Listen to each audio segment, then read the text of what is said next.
Woof. Okay. Hello. And I forgot to move my co-caster. Come here, you. Well, why, hello there. We got a recap stream to do. Heck yeah, we do. It's on the agenda. Who Exciting wrote, games this week. who wrote this agenda? They're probably an asshole. But yeah, we have a lot of. There's some spicy games.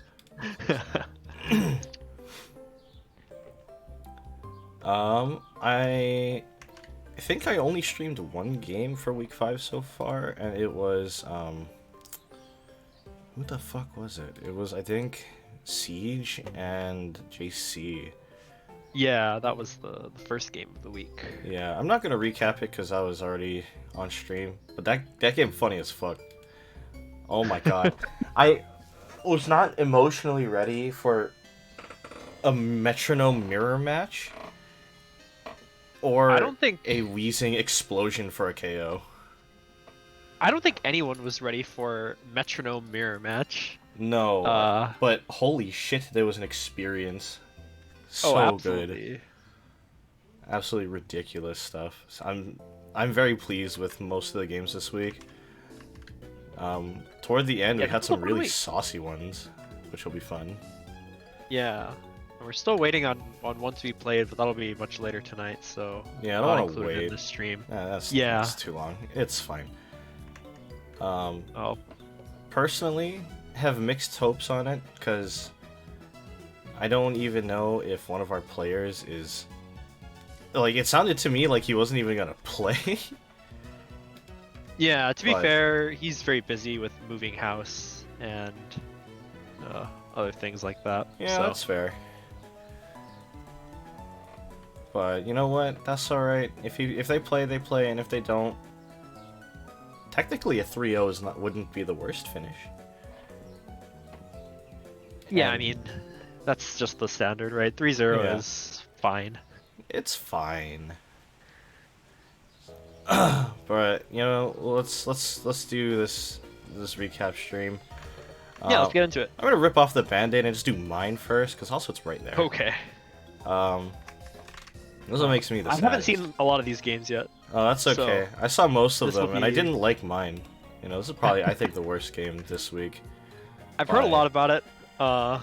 Yeah, I'll so we'll preface see and how say, it goes. I'll preface with, this game was 43 turns, and I had one Pokemon, probably about by turn 15. So, do I with that see. as you will. You wanna screen share on?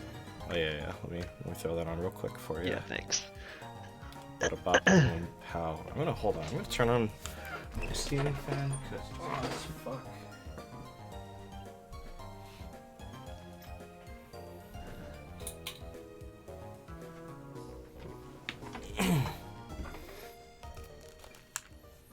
It's very uncommon that I'm actually like streaming while the sun's still up. It's very weird. But here's our first game of that we'll recap today. It's me versus Catbomb, and Catbomb has a terrifying draft, and I hate to say it, but everything he brought scared the shit out of me. Oh yeah, no, absolutely. This team, this entire draft is very scary, and he's very good at utilizing his like low cost mons, because basically his draft is either really high cost stuff and really low cost stuff. Right, and he's really good at leveraging those low cost mons. Oh, absolutely. There's so much value to be squeezed out of all of his like low picks, and you know, he didn't bring it this week, but like I think last week or the week before he brought out a Alolan Vulpix as snow support for his Kyurem, which is insane because now you're like, well, this is a 1 or 2 cost fox that is bolstering a 18 cost legendary. You know, Yeah. kind of insane stuff. So his team this week was Ditto, I mean your standard Scarf Revenge Killer Ditto, and Azumarill, King Gambit, Espathra, and so far in the league the Espathra has picked up too many kills that I wish it didn't have a lot of them, but you know, it is what it is. Great Tusk, and of course the Kyurem. Personally was really afraid of the Gambit and the Kyurem because, you know, even on my draft I had a couple options, you know, to try and deal with them, but that was not the case. So we're just gonna I'll go over my team actually too. I brought so this week I brought out the Enamorus, as sort of a check in or answer really into both Kyurem and Great Tusk. Gliscor is just very good in general, and I think into this week my thought was, okay, I can probably wall a number of things, or at the very least stall out a couple turns, to like mentally reposition. Cleavor has just been generally an all-star for me. Not so much this week, of course. Dunsparce, because he's the GOAT. Mousehold, because it's probably my best hazard clear option. And Cricketune, because I thought it was funny. But also, if I could have done it, Sticky Webs is pretty goated. So let's get into that replay. I'm also going to set the speed down. So the leads are Cleavor into Great Tusk. I tried a different setup with Tailwind Cleavor because I thought it would be cool. And this is already the first of a couple misplays, I feel like. I should have, in theory, I could have just switched into an Amorous there. It would have been really free. Yeah. But I didn't expect him to just leave it, leave the Tusk in. So he spins here, which is fine. This is me just having a stroke here. I don't know why I clicked Pop Bomb. Oh. There's literally no reason to. I looked at Rocky Helmet, and I was like, the I literally chip, saw it, too. I was like, Rocky Helmet bad. Pop Bomb. Like, Oh no. it was. This is actually like probably the worst play I've ever made. Like, this is so fucking basic. But in theory, I was like, he's not gonna leave Tusk in because Tusk looks really bad if it just stays in at -1. But I'm fucking stupid, so it's fine. It worked out for him. Yeah, because from I think from Capbomb's point of view, staying in to sack the Tusk, like to get a decent trade, like either whether it's chip or to get a kill, is pretty good here. Like, I don't think it's Yeah, like That- realistically, he had no yeah. reason to like switch. But he goes for this switch here. I go for the Protect, trying to read the Ice Spinner, which is like whatever. I get my Poison up, and then, I fucking shouldn't have stayed in. This was stupid. But also, I thought if I get a clean switch, I can go Enamorous. And if at base, I was like, Enamorous is faster. I couldn't get any info off of this Free Strike because Gliscor is just quad, and this is usually Fizz Bulk. Gliscor. So this told me basically nothing. I was just like, okay, reposition for Enamorous. This is a Specs Enamorous, so Moonblast should have killed. But I'm like, what the fuck is this? I was not ready for Kyurem to go first. Found out later it was a Scarf Kyurem. Yeah, it is Scarf. With the express purpose of outspeeding Ogerpon. But also, I don't understand why. I was looking at numbers, and even like max attack invested Ogerpon superpower doesn't kill Kyurem with consistency. So he can just live through most Ogerpon hits and then freeze dry it anyway. Yeah, So, that seems. I didn't. I mean, I don't hate Scarf, but it's like, yeah, definitely one of those things where it's like, you can kind of win the trade against Ogerpon anyway. Yeah, so I was And- like, why Scarf it? It's weird. But that's what he went. That's what his explanation was, and I was like, I don't understand. Even in the chat, you can see I'm like surprised that it was Scarfed, and he's like scarfed it for Ogerpon Water. He's 1 speed faster, and I'm like, wait, why Ogerpon? Kyurem kills it anyway. I sent out Cleaver here just for the sack. Pretty much in this Kyurem, I'm basically toast. And because I couldn't clear the hazards, Cricketune is just dead weight, so it just comes in and dies. So actually, it's a lot worse. I had nothing by turn 8.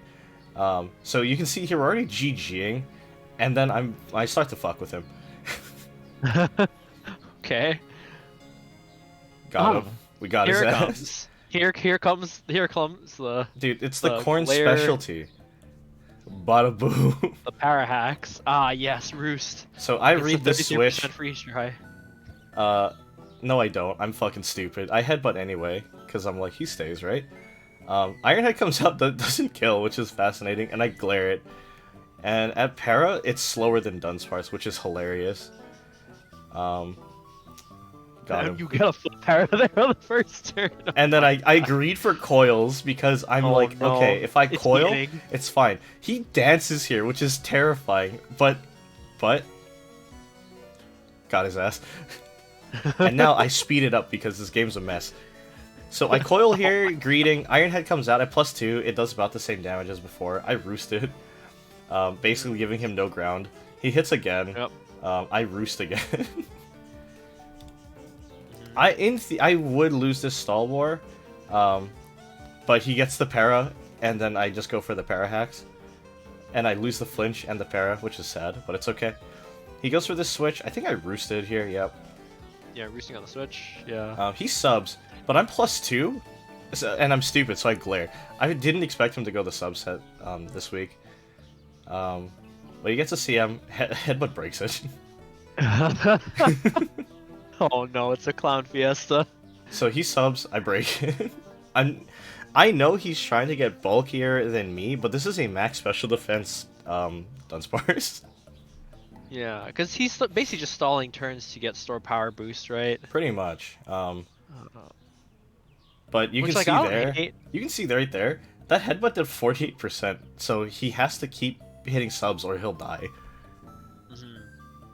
So, like, I don't think at any point he could have killed me, because, like, even though this is a huge stack, he has to click his defensive options or he just loses his Spothra. Right. Right. So he goes He for hits CM hard here. again. So he greeds for it, gets punished, he can no longer sub, so he has to either roost or attack. But I win this stall war. Like, right. Because your headbutt does, or can roll higher than 50%. right. So right there was I think his last chance to sub, really. And I still have a decent amount of headbutts left in me, so I can just keep going for headbutts. And you see why this game went to like 40 plus turns. This just goes on for a while, and I just para because I'm like, fuck this shit. He didn't sub, so I'm like, alright, we'll glare. It's a mess. Para. Fuck you. Oh, we get the crit for the you KO. So I kill his Spothra, and I think it's really funny. He brings in Ditto, he glares me, but I glare him. I see. And the tragic ending of this game, we'll see in just a bit here. I lose to my own para hacks, because since I'm now para, I'm slower. He never gets para'd. I para. I live at 20, or I live at 15 para. No. So. He got para'd. So this Terra Fairy Dunsparce sat here for like 36 turns. It's by itself. Yeah. So I've already kind of assessed in my head like my mistakes. Like this was sort of a mistake in the early game, really, in my opinion. Yeah, I definitely think switching to Enamorous on turn 1 is definitely the play here. I wasn't sure because I wanted to at least get off the Tailwind. Yeah, I don't, because that's the thing about this team. Like when you see a team like this, where the answers to Enamorous are basically it's King Gambit Iron Head, which is slower than you. Right. Azu, which like Ice Spinner, and Tusk Ice Spinner, which are also slower than you, and Kyurem, which is slower than you. Enamorous is like really free here, right? Because yeah, I could have. Yeah, I think switching just turn 1 would have been okay because on turn 1 because Specs Moonblast kills this even with because this is a physically defensive. I think Tusk. Why else would you go? Yeah. Rocky Helmet. Yeah, Helmet. So yeah, I see. I definitely see what you mean. Like going leading Cleavor, I think is fine, but yeah, switching Enam would have been better. And then Moonblast kills like half this team. Yeah, Moonblast does like a big chunk to basically everything. And the thing is, like, if you see Kyurem come in, then you can assume that it's Scarfed because there's no other reason why he would switch it in there. Right, yeah. And then I can put something else. Yeah, and then you have reposition. the option to switch back in your Cleavor to get Tailwind or to stack off something and then get Tailwind, right? Yeah, for sure. Yeah. In my head, I've been thinking about this game for pretty much all week. I was like, I should have just brought in Enamorous like turn 1 or 2. Yeah, definitely. I would have done it just on turn 1 straight off, because to avoid Rock's Chip. My thought was turn 2 would have been okay because I get the Tailwind off, and then this comes in and it outspeeds Scarf Kyurem. But I would have had no idea this is Scarf Kyurem. So right, yeah, you have no way to know that. And then he would have just played very differently. Like this game would have just shaken out completely differently. Right. But yeah, I think Enam early either kills Tusk or forces out like Gambit or something. And then I did the math too. Scarf Ditto copying my own Enamorus won't kill, but Yeah, so my you know Specs that you Moonblast can, will. right? So you know that you can win against the Ditto as well, right? Yeah. So that's the reason why, like, yeah, I would bring in an Amorous on turn one Mhm. because, like, the only way for him to really like get you in that situation is if he somehow hard reads it and hits Ice Spinner on turn one with Tusk. Right, and that's like such a hard read because Yeah, spinning if into like he does that- Cleavor is so yeah. bad. Yeah, if he does that, I'd just be like, all right, well, I mean, you got him, I guess. Yeah, I'd be like, all right, I just lose, like, sure. Yeah. Yeah. But yeah, this game to me just boiled down to I played the entire first like 4 turns wrong. Yeah. But like it's It was fine. pretty rough, but Um, you got one. I got You one. No shutout. And you No got shutout. the bird. You got the bird. I did. So Yeah, fuck this thing's differential. Eat you shit. stopped the bird from killing you. Hell yeah. That honestly, that was my copium, and like some of the other folks in the league were like, you know what? You killed a Spothra. That's already good. I'm like, yes, copium. Yeah. Yeah, it worked out. But yeah, I definitely I can see, you know, where my performance was pretty lacking, and I'm not gonna do that shit again. But also, I think Yeah. realistically in this season, Cat Bomb was probably one of my toughest opponents on a draft level. Like, his team is so scary, and it has so many That's tools fair. to kind of just muscle through most of my options. So, you know, this is the one I didn't have much hope for. Sad to see I'm right, but you know what? It happens. And that's why Yeah. we have 3 more weeks to win it back. Yeah, we sure do. Hard coping. Alright, we'll get into our next game, which is Nook versus Mox. Mox Rayo. This is actually... I have no recollection of this game. I'm not even gonna lie. I think this game happened, and then I forgot. Yeah, I think I was there to watch this game. I don't remember exactly what happened though. Yeah. I Oh, remember being pretty excited by this game. oh wait, no, I fucking remember this. I remember this game. It was funny. Oh yeah, never mind. All right, I remember. Yeah, this game rings a bell now. So, we have Nook here. I think he's brought like the exact same team for like 3 weeks in a row at this point. But it's Yeah, very I think he brought this exact team last week. yeah. So this is very clearly a Sun team. Obviously with Ninetales gouging Fire Venusaur. Literally, there's no other team this could be. Yeah. And then Rhyperior, I always think is a cool choice. It is unfortunate that it's not Terra Captainable this season because holy shit, Terra Rhyperior is busted. Swampert, Yeah. of course, is always nice. Fills out his Firewater Grass core, and then Mew, I think, is a really cool flex pick. And we look at Mox's team for a second here. He's got threat after threat and a Basculin, which Hey, Basculin's a threat too. I believe you. I'm sure it is. We'll see what it does. So he's got Landorus Therian, of course, an OU All-Star, Smeargle, a Tumor. Oh fucking hell, it's raining. Yeah, Smeargle has, you know, probably the most flexible quote-unquote move pool in the game. Turns out when you can learn everything, you can kind of do everything. Yeah, Smeargle is like, I think it's, I mean, I think it's worse than Mew because of its stats, but like, But it unironically gets everything. again, it's really flexible, right? Yeah, Yeah. so it's still like a very strong pick, and I know that people have been excited to see it be played because there is a lot of things you can do with it. For sure. And I think, in just even in a more basic sense, people are excited to see it back this generation because it did take Yeah. some time off, you know, between, you know, its re-release in Gen 9 and I think even part of Gen 8. So good to see the painter back. Hariyama makes its 5th appearance. It's come out every week, this thing. I think it's been in every week. Yeah, so I can see how this is, you know, maybe a pet mon for Mox. And of course, he picked up a Basculin earlier in the season. I don't remember if it came last week or not. But he's been super hyped about Basculin, and I'm sure we'll probably find out why, I guess. I don't know. And then he's rounded out his team with Iron Valiant and Goldango. I would say 2 of his strongest picks. Yeah, definitely the two. I mean, 2 very strong picks. Golden Go more on the straightforward side. Valiant obviously super flexible, super scary, no matter if it's physical or special. It kind of gets away with doing whatever it wants, and I think that's the scariest part. Yeah, for sure. It's one of those mons that's just so hard to prep for because Hmm. there's like at least 3 or 4 like obviously very viable sets, and Yeah, then from definitely. there it's just it can. What else could it have? Like what's in the box, Exactly. right?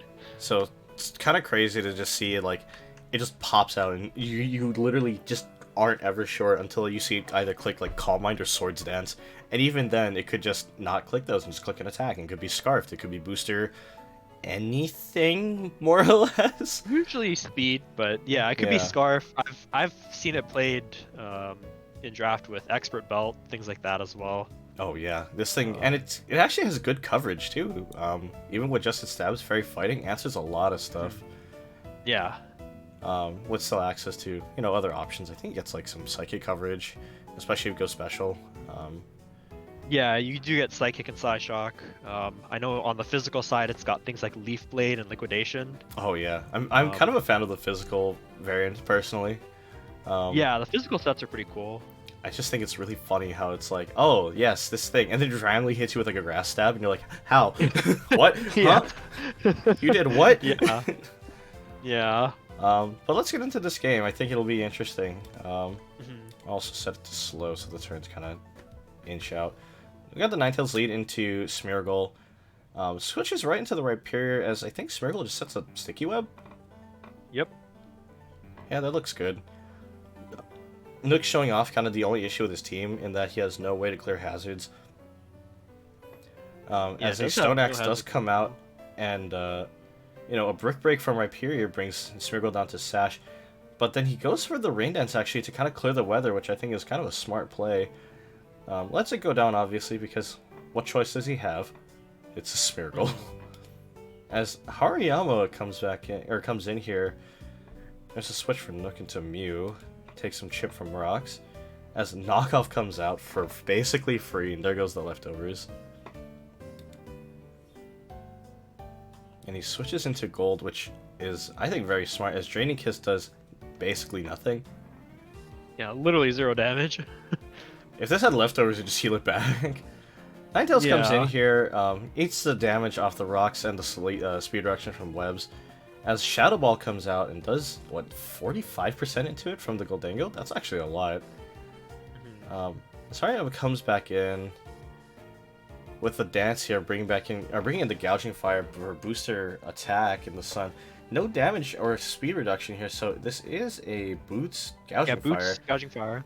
Fake out, I love Fake Out on Hariyama. It's like Fake Out on Hariyama. It just does like an unhealthy amount of chip for a free turn. And the Iron Head for Yeah. the flinch back is really funny. And Nook goes for the dance here, which is kind of interesting, as Knockoff comes out. Gets rid of those boots, so this thing will take the damage, and if it ever has to leave. Ironhead comes out, gets good damage. No flinch, so EQ comes in from the fat guy. Does a lot. Yeah, EQ does a lot of damage. There is the switch into Landorus. Gets the Intimidate to drop the attack. Ironhead comes in. Doesn't do a lot, actually. I am a little surprised that the Gouging Fire doesn't have just, like, Flare Blitz or something. I would have been Yeah, clicking that. I'm not sure what the reasoning for not clicking like a flare blitz or a heat crash is there. Yeah. Um, And Earth Power here is just going to two-shot the Swampert, but the Ice Beam gets the Oko instead. yeah, this is a Special Swampert? special Swampert, maybe mixed. Yeah, Mixed Swampert's kind of cool. Flipchart comes out here, almost kills, which is pretty funny. A lot of That is a damage. lot of damage. And here comes in the Venusaur, not on the sun, with the speed reduction from webs. Eats a Drain Punch for its troubles, though. As, what does he do? There's a switch into Goldango. What is this Venusaur gonna do? Drain? That's Giga Drain is uh, a modest okay, 20. I mean, it's alright. an okay hit. Yeah. Rhyperior comes back in. Takes some damage on its way in with the rocks. Psyshock comes out. Does only a little bit here, which is kind of whatever. Yeah, Alright. Psyshock dealing damage on the physical side, kind Yeah, of awkward basically. there. This is a clean sack, actually. I like this. Yeah, Reposition his good team. sack. Um, I remember now. Okay. Here comes the fish. Bastion comes out here. The Venusaur eats a lot of damage on entry. Terra Water Wave Crash. God bless. There it is. Terra Water Wave Crash. And now I'm gonna lean back in my chair. it's time to click the same button. This entire team is about to lose to a crashing fish. God bless. God bless. Yeah, bless. Ninetales Yeah. comes in, gets brought down to Ninetales, basically notably no zero. Boots. Yeah. Literally no boots. And also the boots on the gouging fire got knocked off. Yeah, which is honestly As we super will big. see. I will point out in the chat, Mox types in a fish pun every time he clicks it. Yeah. So Chiefire comes in, just dies for basically free. Dies to the rocks. Yep. As this Mew comes in, gets the speed, gets the rocks, Chip will die to a wave crash. Wow, that's crazy. Wow. That's kind of nuts. And It's amazing what Sticky Web can enable. true. And as much as I love Rhyperior, still like Solid Rock is a good ability, but not when you're 4 times weak to a boosted fish. Yeah. Even in Sun, the Terra Water choice band to Wave Crash will still my get God, the KO yeah. cleanly. Well, it turns out when everything has been chipped down to like 50 or 30% and under, yeah, this was positioned so well. Yeah, and that was just very well positioned on Mox's behalf, right? For sure. Like, managed to get Chip on all the important things. Hmm. Yeah, I'm definitely liking that. the- He positions just so well. Yeah, the knockoff into the Earthquake on the Gouging Fire was really, I think, the big deal here, right? Oh, absolutely. Yeah, that's kind of cinched the knot there. Mm-hmm. Because getting rid of those boots that enable 25% chip on Gouging Fire is so important. Right. Because otherwise, I think it's actually really hard to deal with. Yeah, no, definitely one of the biggest weaknesses of Gouging Fire is the fact that it takes 25% from rocks. Yeah, definitely. So that's why you'll see, like, even in OU, like, Choice Band is definitely a set, but a lot of people prefer to run Like boots. Dragon Dance with heavy duty boots. Yeah, Yeah, I like definitely that we see. saw here. It definitely makes a lot of sense. My main critique with this game really is for Nook. His team's weakness to hazards is really shown here. Not being able to get rid of those sticky webs or rocks with kind of anything, is just so rough. Especially sticky webs. It's such an important hazard, and there's so few, setters for sticky webs as is. That like when it is relevant, it is crippling. And I think into Right. this, into our draft season here, we'll take a look at the draft board for a moment. We kind of see like there's only a couple mons floating around in the overall pool that get sticky webs, and the ones that do have it kind of put in a little bit of work. Like, obviously the Smeargle was able to set up webs, and it kind of just turned the tides of the game. Mathematically, the Cricketune should do it, but you know what? I haven't used it for that purpose. I've tried to sweep with it, so don't listen to me on that one. Yeah, But on like the draft board, there's still things like and then we have Ribombee. Vikavolt. Yeah, Vikavolt can do it Kicks- too. Yeah. In Kick's draft, right? That's He traded right. away the Galvantula a little bit earlier in the season, Hmm. but Galvantula, another very good sticky web setter. Nobody picked up Ribombee, Yeah, somehow. Um, I'm a little surprised. which is kind of surprising. But I mean, maybe as time goes on, people will realize webs are potentially very good. But Oh, for sure. people have also been good about drafting hazard removal as well. So Yeah, definitely. So, if anything, my main critique, I think, for this match really is Nook needs a spinner, please. right, yeah. That saves this team. I know he's been recommended some trades regarding getting some hazard removal in the roster. So, Yeah, for sure. I'm just hoping, he actually pulls the trigger on this one, because we're closing the window for trades is closing somewhat soon. We have maybe a week left for any pickups or drops, so I would highly, highly recommend dropping anything for a spinner, Yeah, week Even- 6 is the last week for trades. Maybe even dropping, like, I don't even know what you drop here, but you gotta drop something, Mm-hmm. Like, maybe Bronzong? Maybe Rabska? I don't know. He's really got to think about it, because it will change the flow of his games for sure by quite a lot, just being able to clear the hazards. It's just so important. It's very important, yeah. But yeah, no, overall though, I like his team. I like it a lot. He's playing Rhyperior, Venusaur, and Swampert, which are like 3 of my favorite Pokemon, and Gouging Fire is like a kind of the new hotness for me. I'm a huge fan of this thing. I think it's just gotta, he's gotta just look at his team, maybe slow down a little bit. I don't know if he's running calcs on the side, but like, don't be afraid to do that because it helps a lot actually. Even just throwing in some sample sets just to quickly gauge like, would this do less or more damage? Can I live this hit or not? But he's not out of the season yet either. I think he still has a decent chance to get into playoffs. Maybe just needs to slow down, like really assess his team and look at, try to dig a little bit more into his options, and also maybe click a fire move with Gouging Fire for once.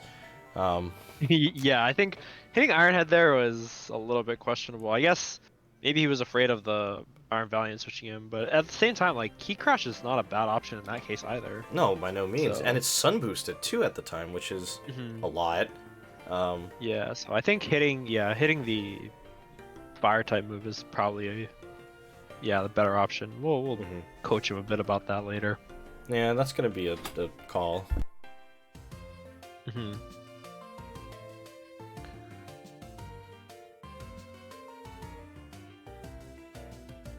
But let's get into the next game here.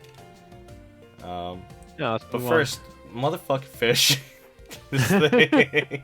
I'm a big Basculin fan. Like, as a draft Pokemon, I think it's really cool because it's like a 5-point guy, but it's so strong, right? Like, obviously, like in this game we saw Wave Crash is like just a very spammable move. But even beyond offensive sets, you can play things like defensive Basculin. I've seen people play like Rest Talk with White Stripe, Eviolite, things like that. Oh, that's kind of cool. Yeah, like it's kind of like Dondozo at home. Yeah, it's like weirdly bulky with some investment in an Evo. Yeah, yeah. It can just kind of take hits, but also like with adaptability, you still get a lot of damage. Yeah, and it's like still decently. I mean, it's got like not the best coverage, but it's got like a few options, right? Between things like Crunch and Head Smash, obviously you get Psychic Fangs. Like there's no good. I guess there's Ice Fang, but I was say like there's no like Ice Spin or anything. Yeah, there's no big ice move. But yeah, you have decent coverage. And obviously it has Flip Turn as well, which is just really good for, maintaining your position. But yeah, you can play it offensively and defensively. I guess you could play it special if you wanted to play like Blizzard if you have Snow. It's a bit weird, but in a draft format, like sometimes those off the beaten paths type builds are the ones that really shine the brightest. Yeah, definitely. It also has Taunt, which I think is hilarious. What? Huh? Yeah. Hey, I don't know, man. I don't make the rules here. What finger is it taunting you with? It's a fish. It's using its middle fin. That's crazy. This dorsal fin motherfucker. Yeah. He's sticking the fin at you. I'll fucking fillet this guy and eat him. No, that's Veluza. Oh, it's fair. I did just have fish for dinner today, so. Oh, fair. This thing, dinner. Yeah, I'm a big fan of Basculin, both offensive and defensive. Obviously, the offensive variant putting in a ton of work in this game, but the defensive variant still not bad, right? There's a world for it for sure. Yeah, you can run Liquidation for the defense drop, and then just another move, and then like Rest or Protect or what have you. For sure, yeah. There's still lots of options with it, and I think that's kind of the beauty of Basculin here. But overall, this game, goddamn, Basculin carry, good stuff. Oh yeah, great showing from this fish. For sure. And I think Nuxel has some potential. We just get a spinner. Holy shit! It fixes your team. Get a spinner. Yeah. Anything. You know what? I'll give him one for free. Hold up. Let me check this thing. Wait. Yeah, what Furret. Alright, drop Rapska, get Furret. Get Tidy Up, done. Boom, perfect draft. We fixed True. it. 2-point little guy. And he's fast. He's really fast. Little 2-point goat? Yeah, I know. Like, I think that solves the problem right there. But we'll see if he makes those trades. And we'll just go right into the next game here. Sure. Where was I? Okay. Which actually is you versus Lemons. Yeah. Let me preface this game by saying, Lemon's draft obviously it has a glaring weakness to Ghost/Dark, being that there's about half a dozen Psychic and Ghost types on the team. True, true. I think there's There's actually It's actually like Psychic 5 or 6. and or Ghost types on the team. Yep. I think so 4 of them are Psychic types or something, which is insane. yeah, so this build and not having a lot of resistances or immunities to Ghost or Dark either. Mm-hmm. Like he has Taros, which is 1 Ghost immunity. He has no Dark types to resist. And then as far as resisting Dark goes, he has Poliwrath before Terra. Yeah, because if you go Terra, like, Steel, it's bad. Right. That being said, I was actually very concerned about this Poliwrath going in. Because, like, Poliwrath with Terra... I think either Terra Fire or even Terra Water is pretty strong against my team. Even Terra Steel is pretty annoying, considering I have things like Vesendipity, which are just kind of hard-walled by Steel types. Right. And, like, Metagross stabs are not very good into Steel either, things like that, right? Mm-hmm. But I was pretty worried about this Poliwrath because it's still pretty strong at the end of the day. Yeah. Even though it's not like... It's positioned decently well into your team, because it can hit... It's not the biggest threat, but I do have a lot of Dark types as well, so fighting Stab is pretty good, right? You see, obviously, like, a Drain Punch will destroy my Samurott and my Sneasel, and even my Into our Believe It Arbalma, before right? Terra, it chunks. Right. Yeah, so I was fairly worried about this Poliwrath, but not seeing the Garchomp, I felt a bit safer. Everything else was kind of what I expected. Yeah, I'm very surprised that Lemons has basically just taken Chomp, I think, once so far this season. And to me, Chomp is probably one of his best things. Like, it's top 3 for sure. And it's just not come out almost at all. You know? A little shocking, but... Yeah, he's taken it like a few times, but we haven't seen it really get that much field time because a lot of times I feel like it just gets KO'd. Yeah, and I think that could just be a difference in how he's running his Chomp as opposed to, you know, what might be a little bit more standard, which is probably just like Swords Dance or just hyper offense. Yeah, well, I think he's been playing SD Chomp in the games that we've seen it, but it's always been like not very well positioned, I think. Yeah, and I think that's you know, that comes down to player knowledge. I feel like, you know, and Lemons is probably one of our newest, you know, top 3 newer players Newest here. competitive, at least. And we'll take a moment to look at his team here, and you mentioned his weakness to Dark and Ghost types, and would you look at that? There's 4. Yeah. So I look at this and I say, all right, if I can get this Poliwrath out of the way somehow, if I can get this Iron Shreds, like I have ways to deal with Iron Shreds. I'm not super worried about Iron Shreds, but my thought is if I can get this Poliwrath out of the way somehow, I think I should be good to win the game. Yeah, Samurott can just kind of click Ceaseless into this whole team, and it just does work. Even into the Treads, like he doesn't want to leave it in front of Samu. And I've got knockoff on Necrozma and Metagross as well, so you know, both of those being pretty good options here. Right, and both don't really care to look down the barrel of like 2 Psychic types just because they're resisted. I think for Metagross it's quad resisted. Yeah. So this, you know, your Metagross is positioned really well into everything except the Poliwrath and the Iron Treads. I think the Treads even more so. And like maybe Sinistra, like Sinistra Shadow Balls are pretty scary, but yeah, but but even that is not like that. It's I not mean, I the have end ways of the to deal world. with it, right? Yeah. Yeah. Also, Sinistra not being able to Terra in this format is Oh, also like a big help, right? yeah, for sure. That's a huge deal. Yeah. I play a lot of VGC, so Terra Sinistra is such a... It's like kind of a back pocket pick, but like, sometimes you just need to Terra it, and then it just suddenly just never dies, and you're like, well, fuck. Right. Yeah, it's one of those mons that's like deceptively bulky, especially because it's got recovery on Machagacho just for free, Hmm. right? Like Oh, yeah. that's like that's definitely one of the most spammable moves in the game, in my opinion. It's Scald plus, really. Like, Yeah, still Skull the plus Giga same... Drain, Same, right? yeah, same 30% chance to burn with, I think, about the same amount of power. And, of Yeah. course, Giga Drain 50% recovery. Right. Yeah, I believe it's 80 power, 90 accuracy. Yeah, that Uh, sounds about right. so obviously there's the miss chance, but like still, even despite that, it's still just a very strong move. Just hit, easy. Yeah. So, you know what, let's get into this game here. Yeah, let's, sure, let's, sure. let's see it. Set it to slow. Treads as the lead into the fire-type tree. You motherfucker named it that. He goes for an iron defense here, which is kind of odd to me. As you hit the strength sap, which kind of just turns this off. Right? Yeah. I was expecting him to press an attack on turn 1, so I was trying to get him to just trigger my terrain, honestly. Mm-hmm. But not seeing the iron defense, I'm like, all right, I'll just go out into this because I know I can just hit my my buttons, right? And Take off the leftovers in case he switches. I don't know why he hits rapid spin again here. I think he was trying to read the stealth rock reset, but potentially, yeah. you're also faster, so it's like, why? Yeah.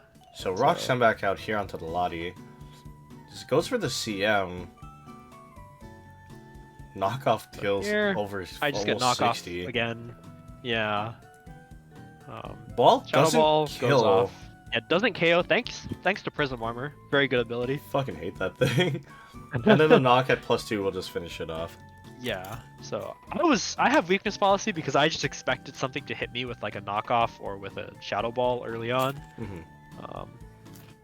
And honestly, trading 1-for-1 with this Necrozma is totally fine. It's done its job, it's ripped a pretty sizable hole.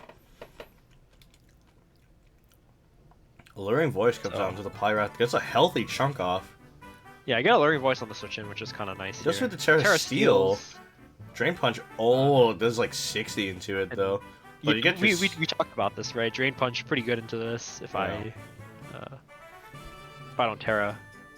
Now I'm not going to Terra mind here game- because I'm saving it. Yeah, Yeah. I'm saving the Terra for something else in this game. I definitely didn't want to Terra the tree here. Mm-hmm. And let it get Since go I down do here. all of my Terra, I have all of my Terra captains here, right? So Yeah, so you want to give yourself options. yeah. Oh my So- fuck, yep, okay. Yeah, so here's the strat. I see Polyrath. It hasn't set up yet, so I know that I can go for at least one setup, and then Yeah. he starts to hit bulk up, and I'm like, okay, well, I know I can race this down. Yeah, This 'cause is he not can't like a possibly huge keep problem up. here. I don't know what that was. Yeah, I'm not sure what that was for. You just go Maybe- for Calm Mind. Knock comes out though, but it doesn't knockoff matter. does like a decent amount, but yeah, it's definitely not enough to KO here, right? Yeah, with bulk investment, you're living these hits. Does this have Roost? It has strength. Oh, who cares? Yeah, never mind. Yeah.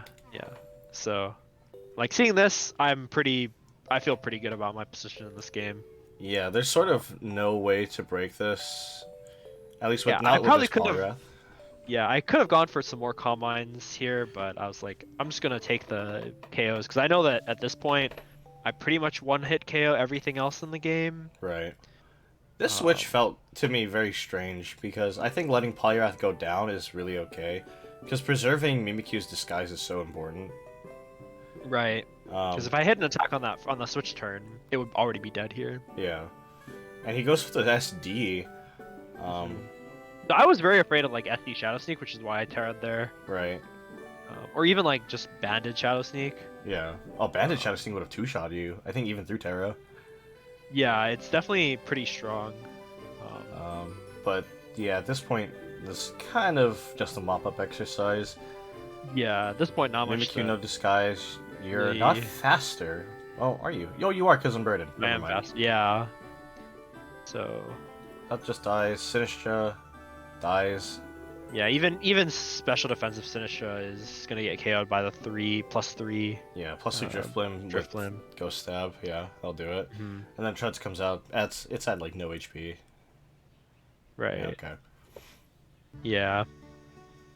So I want to talk about a turn in particular that kind of stood with me here, and in my opinion, it was kind of a big deal because I thought it was played potentially really off, and had it gone a little bit differently, I think it could have at the very least dislodged this Drift Limb, and that's here, I think. So you Shadow Ball it, as he gets to knock, who cares? But then I think here, whatever, leftovers. So he switches, I think, on turn 19. Hmm. So my logic here. So I was thinking about this turn, and I thought, if you sack Poliwrath, because even though it's really good into the rest of this team, like it potentially may not get a lot of value at such a low HP, or like maybe not even going Poly. Like if you switch, you go something else to just trade or die. Like let's say he goes Uxie instead of Mimikyu. Right. You kill Uxie on the switch in, guarantees him the clean switch into Mimikyu, and then if he's we came to find out this is a Scarf Mimikyu for some reason. But if he yeah, was, that like, was a mistake in the builder. yeah, but if he like let's say this was Swords Dance Shadow Sneak. So you KO like Uxie, for instance, for free. Mimikyu comes out, it Swords Dances on you. You break the disguise. Shadow Sneak comes out, and if you weren't Terra'd, you're like almost guaranteed dead. And I think even with Terra, he actually had a decent chance to kill you. Yeah, let me run the calcs. I still have my spread loaded on Showdown. Sure. But Because So- a max attack, like Adamant, I think might just kill you at +2. so if I'm not Terra'd, it's 150 to 178. Okay.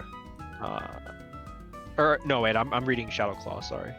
Okay. If I'm not Terra'd, it's 87 to 102. Ooh, okay. So And not if I'm quite, Terra'd, actually, if you it's Terra. 43 to 51. Yeah. Okay. Now, Not the thing quite. is, if he's able to hit me with the Shadow Sneak, I have to be able to KO him, or I have to hit Strength Sap, and he can try to mind game me into Swords Dancing on the Strength Sap turn to get an additional +1, right? Right, because you would be able to outpace that. Right. And this is also like a unfortunate side effect of him not having like other good priority besides potential Shadow Sneak from Mimikyu. Does But Poliwrath not get like Mach Punch or Bullet Punch or anything like that? I don't believe so. I know it gets Upper Hand. I don't know if it gets hardly Mach matters. Punch. Yeah. Yeah. I don't remember if it gets Mach Punch. I don't believe it does. Damn. Okay. Yeah. That would have been a pretty good, like, another potential source of prio. Yeah, I think in just this Mimikyu, unfortunately, was positioned kind of badly, and because it's scarfed, he has no choice. Haha, Right. good choice, Lamel. Yeah. Because So- I was just trying to see if there was a way for him to dislodge this Drift Blim. Because if this was like phased out or just died, like Poliwrath could actually clean up the rest of this team. Like, Yeah, You know, like if I it said, had the a- rest of our team is pretty afraid of this Poliwrath. yeah, for sure. I honestly think leaving the Poliwrath in front of the Drift Blim for as long as it was probably a mistake. Like going for, I don't know, Sinistra, fishing for at least a burn for chip damage might have been okay too. And then again, you could use Sinistra as sack. Like you let it die, and then Mimikyu comes in, and then again the same scenario, like Sword Dance Mind Game, Shadow Sneak kills this. And then with Burn Ship, actually, even if you Terra, you get down to what, like you do maybe 50%, and then the Burn Ship would help it potentially get over the finish line if you were at like a little bit lower of an HP. Right. Another thing that I think he could have gone for, and was also kind of relieved that didn't come out in this game, was Muck, Oh, Muck actually would do a lot here. because I think he knows. Well, he would have seen that I took Terra Fairy in the previous week, right? Yeah. Um, and he knows that like Muck is not really like maybe the best into some of my other Pokemon, but against this specifically, right? Like it is a pretty bulky, especially defensive guy. And Yeah, obviously, max HP, max speed def, even like going a very defensive variant doesn't mind staring at this. Like, you can take a few hits. yeah, I'm looking at the numbers right now, and even at +3, the Shadow Ball only does 43% maximum to max HP, max SPDF. Oh, what the hell? Yeah, and Poison Jab against this, with the Grassy Seed boost is 40% minimum. Oh wow. Okay. So there's definitely a world where, like I don't know what the rest of the set would be, but I think there's definitely a world where he can play like kind of grind out the Drifblim here with like especially defensive buck or even like Assault Vest maybe, right? Yeah, I think either would have been okay. And like, if he goes AV, he can just take like knockoff Poison Jab, Drain Punch. Drain Punch gives him an out into like the rest of your stuff. And then maybe like, I don't know. Some other fourth thing. Does it get Earthquake? I don't remember. But if it does, that actually looks pretty good too. Yeah, let's find out. Honestly, I think Muck in general would have been positioned really well here. Because it gets knockoff for a good dark attack. It gets Drain Punch, so it can just chunk through like Sneasel and Samurott. Yeah, the dark types, yeah. And then even with just Poison Jab, it gives him an out into your Arboleva. And into Drifblim, you know, if he rolls poison at any point, you're now on a huge clock. Even with this setup, like, the 13% every turn will get to you eventually. Yeah, exactly. So, I think there's a lot to take in, or for Lemons to consider, you know? I think he needs to... I've actually told other players this. You know, take your time, slow down a little bit, you know, really assess each turn, you know, in more than a 10-second window. Like, this is not it's not a race. Also, Jake is the knife god. Thank you for the follow, I appreciate it. You're cool, thanks. But yeah, I think, you know, he just needs to slow down. And even in team building, like, take more than half an hour to build your team. You know? Yeah, I think changing his building style too, like, we've seen, I think most, if not all of his sets have been reliant on some kind of setup, or things like Focus Sash to win trades. Right? And I think diversifying his build style a bit to be more like not strictly Pokemon versus Pokemon, like have to win the 1v1 base, right? More just utility sets that can spread status or other things like that, right?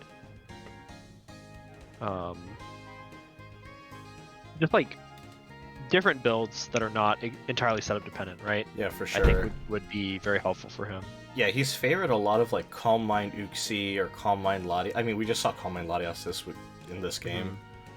Like, right? You could just go Scarf. Like, you know, these mons do other things besides just set up and sit there. Yeah, you can even play Specs Latias, right? Like Specs Latias would have been crazy.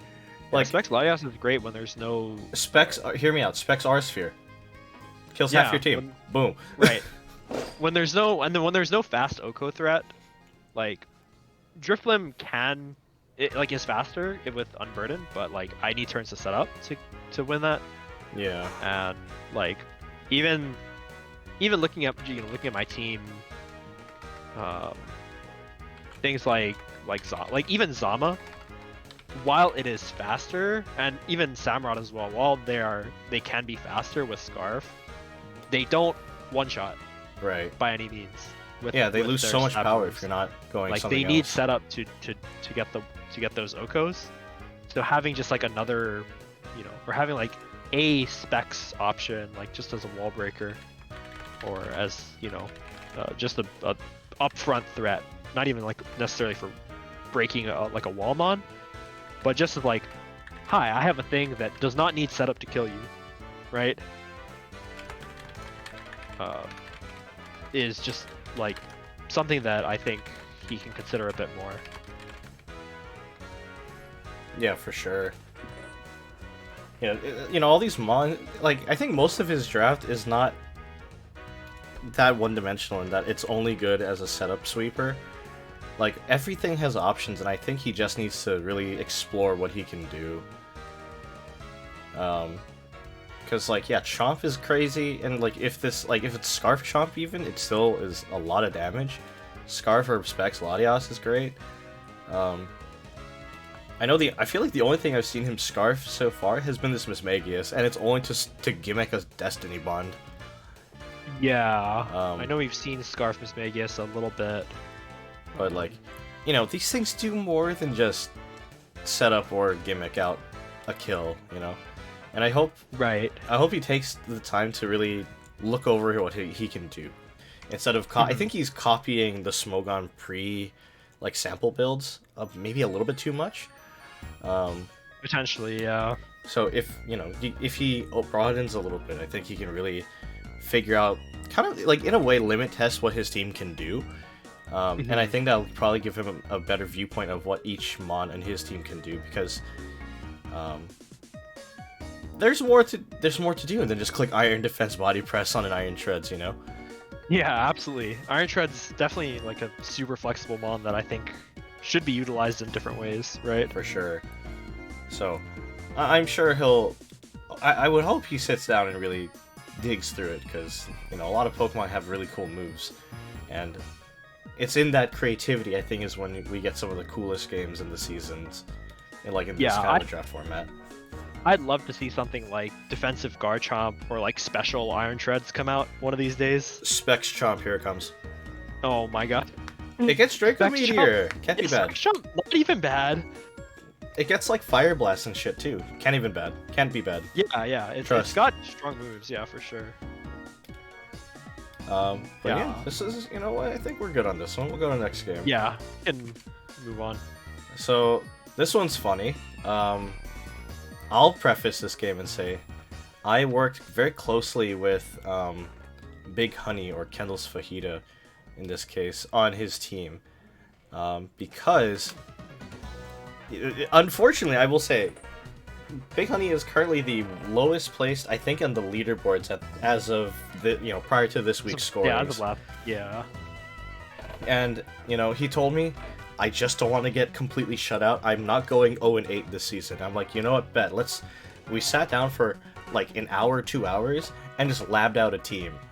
And this is a week where I felt like we really got into the weeds of figuring out speed tiers, what can beat what are your outs into this thing or that thing, basically really ripping into his options.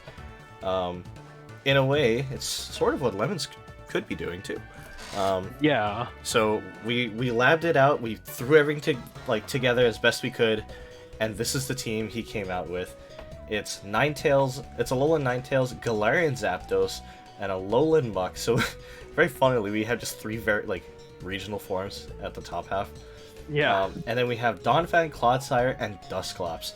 So this came down to, basically, we figured out that Ninetales, Galarian Zapdos, and Alolan Muck kind of answer a lot of what Haku could have brought. Donphan gives him a lot of utility and is just potentially another option for an attacker.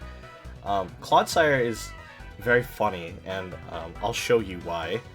And then, interestingly, we just needed a sixth Pokemon, so my thought was he played Dusclops almost every week exclusively as like a Will-O-Wisp setter, or he ran Assault Vest, which he forgot to switch, So the Dusclops has had a bit of a rocky history this season. So I thought, what if we bring it? Because the expectation is it's probably Will-O-Wisp, Pain Split, your very generic, bulky support Clops. But we're spicier than that. We'll show you why. And Haku's team actually is kind of spicy. You know, he's bringing the Landorus, Chowdon, Roaring Moon core, and oh my god, this just hits hard, you know? And with bulky Moltres in the way too, spreading burns with its own Will-O-Wisp, potentially soaking hits and getting off burns with Flame Body. You know, this is just a huge threat into an actually very physical team. You know, we have Zapdos, Muck, Donphan, and Clodsire. Really, its main attack is a physical.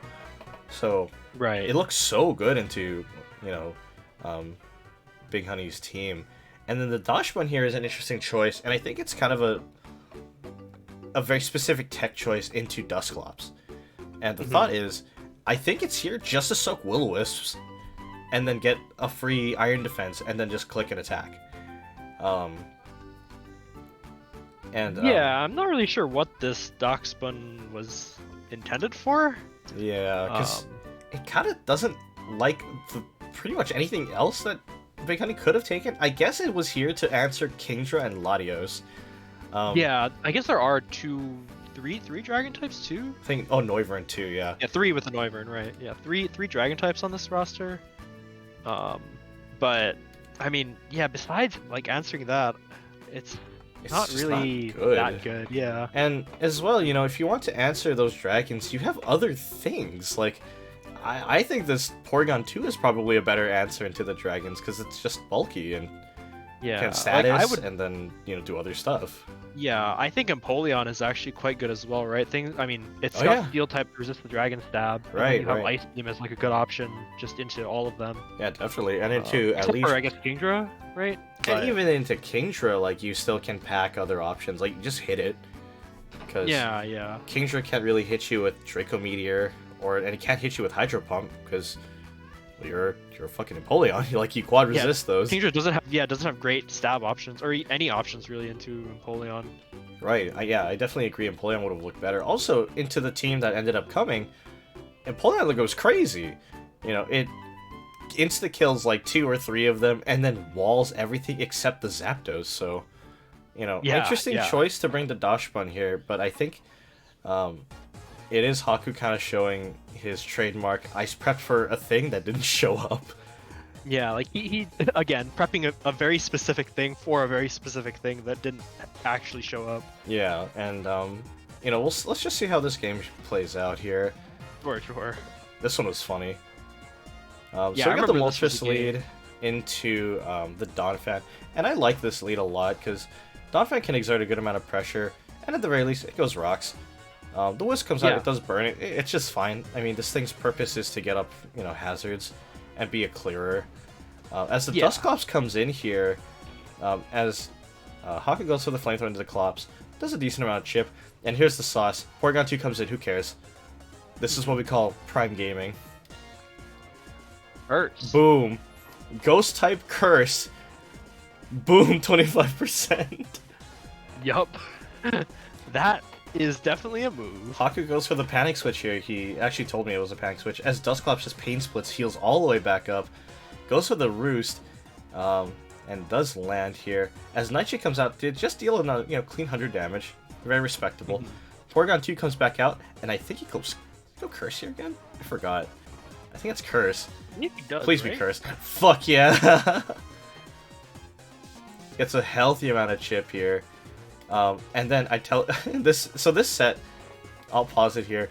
I told him, what if you go curse because it's funny and it's also a chip move that isn't Will-O-Wisp, and then of course pain split to then heal back up, and then you run protect to stall out a third turn.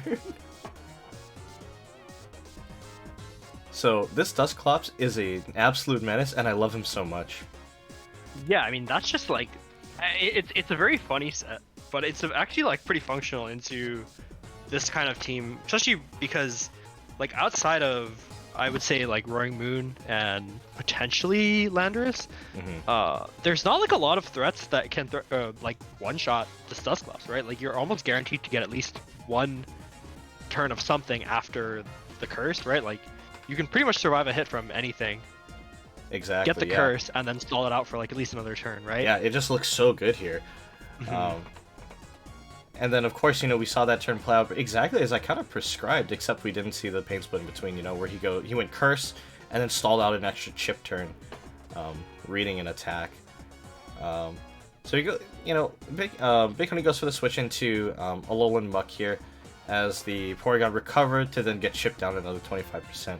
As the switch code from Porygon to Landorus Incarnate comes out here in front of this Muck, which just goes for a G-Punch, which is fine. That's reasonable.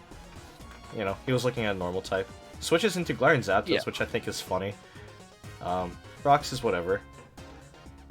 And then the Outrage comes out here, which I think was really weird. I wasn't expecting that, but the Brave Bird just gets the Oko. Yeah, and this is Banded, right? Banded Brave Bird. Yep. Yeah. So I think he could have stayed in there, but this is a smart switch. He read. I don't know if he read that Wisp, but if he did, that's so smart. So he selects the burn, eats a flamethrower for his troubles, does a decent amount of damage, but he gets the spin off, which is so important. Because now there's no way to set up rocks anymore, and that's super good for Big Honey. Yeah.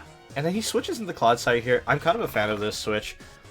Takes a decent amount of chip from that flamethrower, but obviously with leftovers he's going to heal back up just a little bit. A second flamethrower comes out here. It does roll the burn, unfortunately, as this thing goes for a curse of its own. Yes, this is Curse Clodsire. I'm not sorry. No, this is great. This is the kind of stuff you love to see in draft, right? Oh yeah, I was so pleased with this, and it's still a Clodsire, so the damage isn't incredible, but this thing is now unreasonably bulky, and yeah, it's unshiftable. How do you beat this, right? You don't, especially when it's recover. Yeah, like there's not a whole lot that can be done here. I mean, unless it's like Earthquake from Roaring Moon, right? Exactly.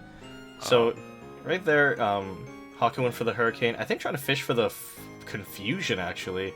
And then misses the next one immediately afterwards as Clodsire goes to +2. And eats a Poison Jab and the Poison status for its troubles here. Clod's still living pretty healthily there. Takes a Hurricane. No Confuse again as he just goes for a third Curse. God bless. Yeah, this is like the point where it starts to get really scary, right? +3. Yeah. Even though it's burned, it's still a lot. Even burned and on a mon that's as physically, I mean, like not like Clodsire's attack is not like terrible, but it's not great, right? Yeah, it's a pretty subpar attacker, but still at +3. Oh god. Once you're at +3 and when you're this bulky, it doesn't matter because you can just kind of out trade anything, right? Right. Like what's dealing damage to you? Exactly. So right there, looks like Haku missed another Hurricane, tragically, but this Clodsire goes up another curse for +4. This thing's monstrous right now. Yep. Goes to the Roost. He could have read the Earthquake there. But I think Poison Jab for the most part is just safer. It makes sense. Also, yeah, this does have Earthquake, I'm pretty sure. Yeah. Hurricane again, no Confuse. 30% Confusion, man. Like, Haku was telling me, like, oh, I was really fishing for Confusion, but it's like 30%, not reliable in the slightest. And not nearly successfully spammable because of that accuracy being only 70. It's really rough. Yeah. There's the Earthquake read we're looking for. Hell yeah. Ooh, yep. And then the Poison takes it home. I love this so much. And Roaring Moon comes out here. No booster, interestingly enough. The Zapdos does come out, eats the Earthquake here. But unfortunately, this is faster and we'll pick up the KO.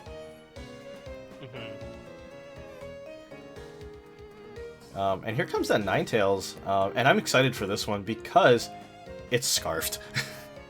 Scarf Ninetales against the no booster Roaring Moon is really, really fun. I will pause here and just say real quick, and this is to highlight the amount of prep I think Big Honey really wanted help with. I don't min-max usually. I'm personally very lazy about min-maxing my stuff as far as spreads. But this Ninetales at Scarf is faster by 1 point than Scarfed Landorus Incarnate. Which coincidentally is also faster than non-booster speed Roaring Moon. Yeah.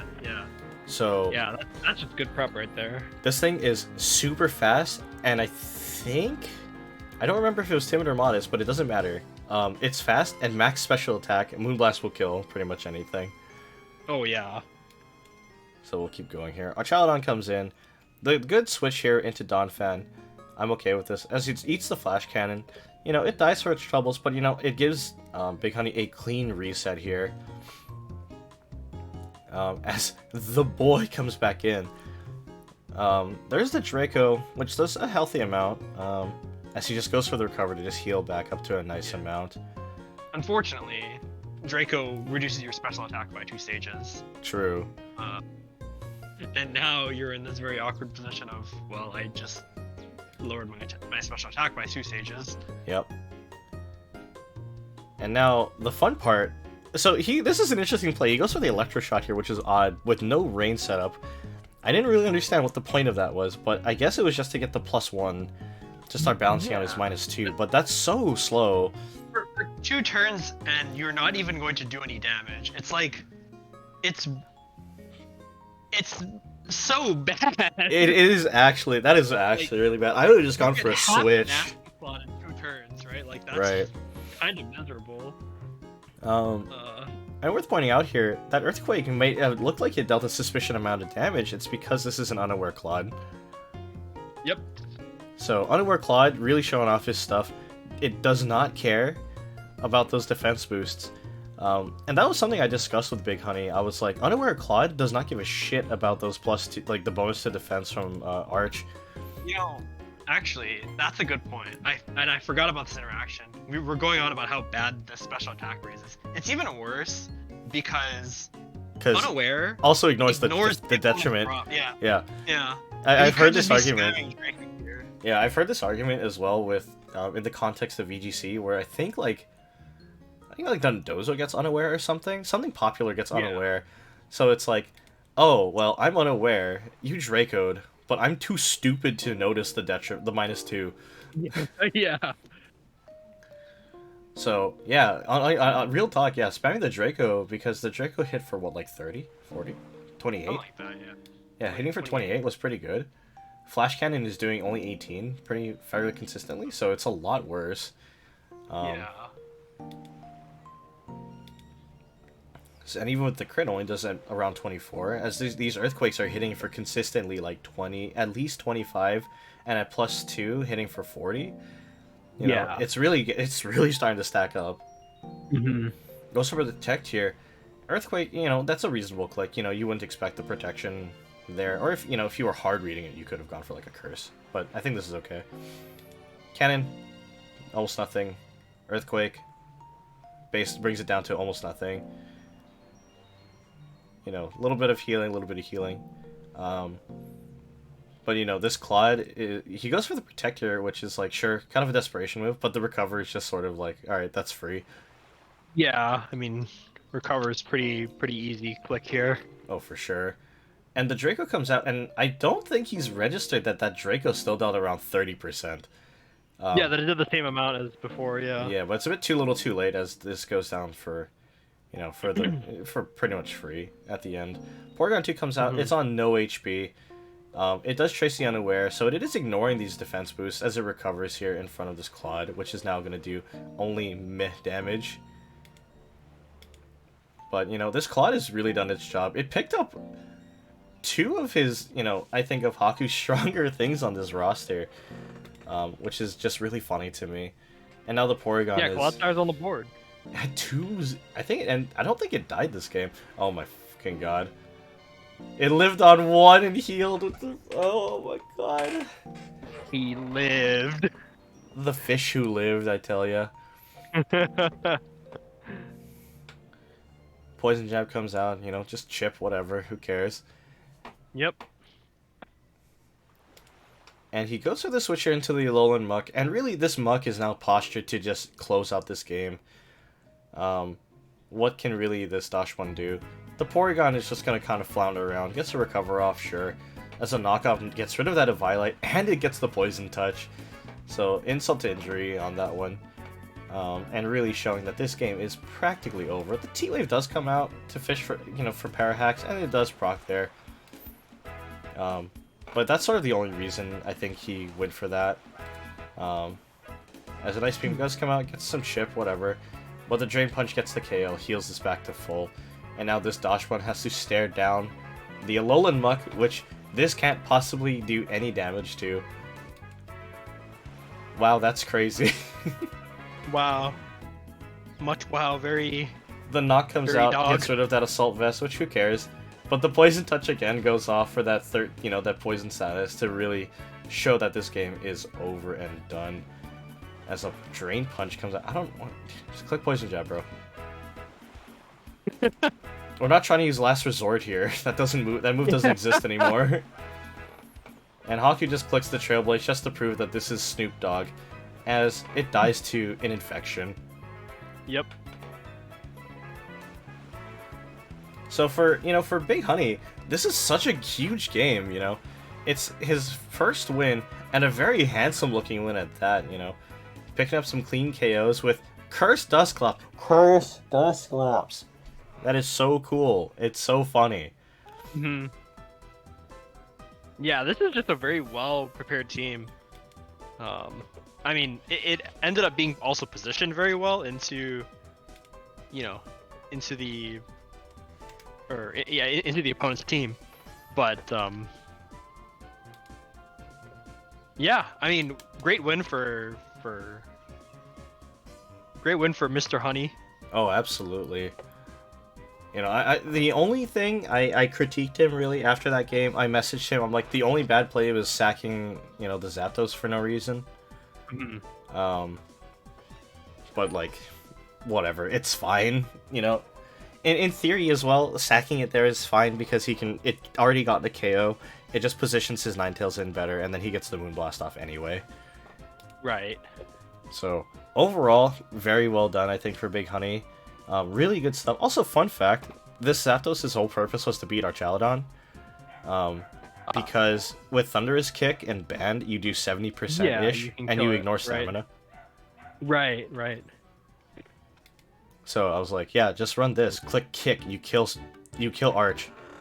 Mm-hmm. And into most other things, except like maybe the Lando and the Moltres. I think mostly the Moltres.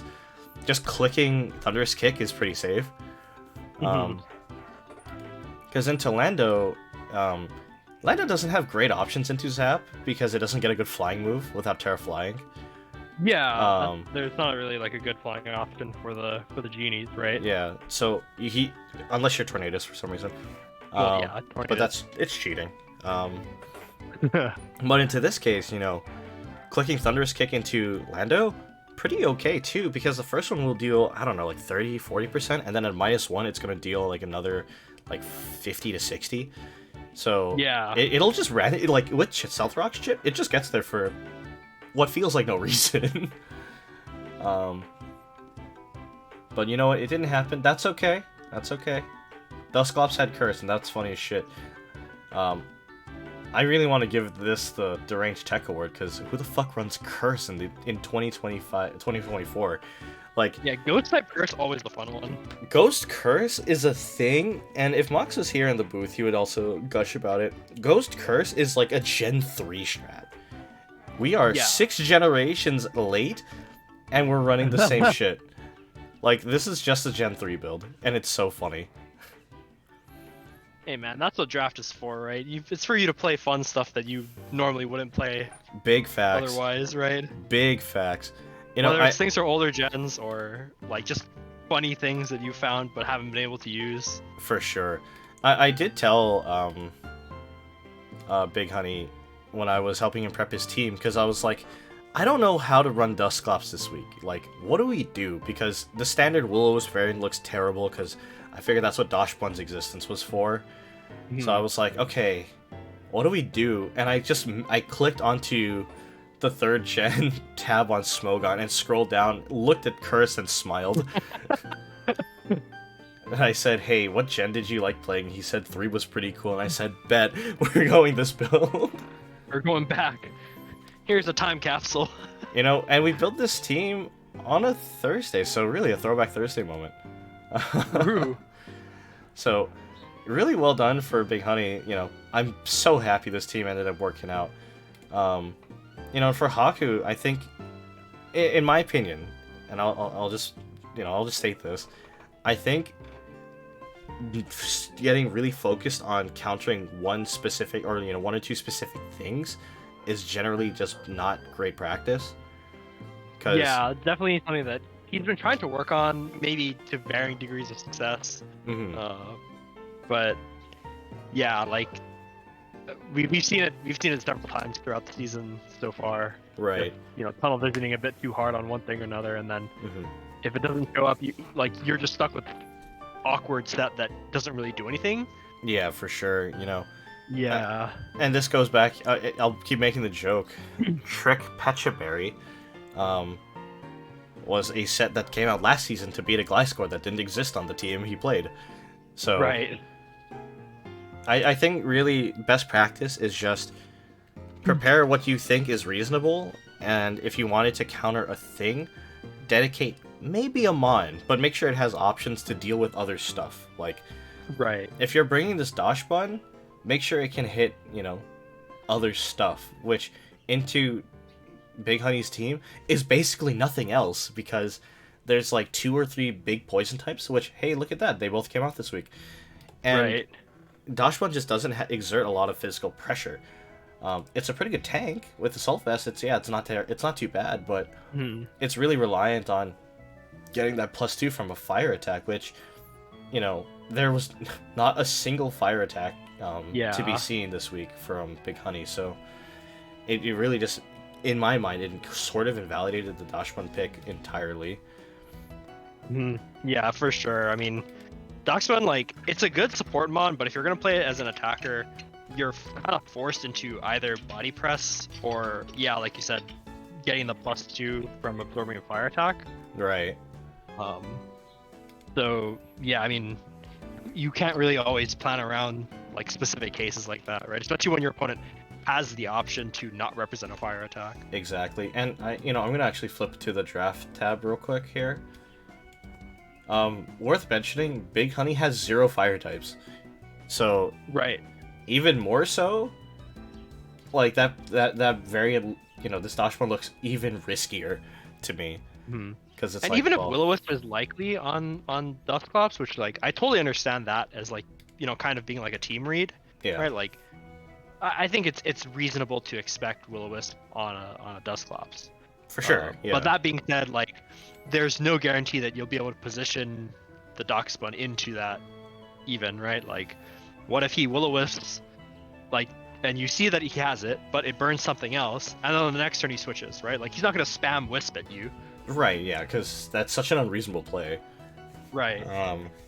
Like, the only thing would be, like, it forces the pressure, I think, more on Haku to then be like, okay, he's gonna click Wisp now, at this exact turn, or, like, if Dustclops comes in on, let's say, Roaring Moon, for instance, and then Haku's like, okay, he's gonna Wisp, like, I will now switch, and then get the +2.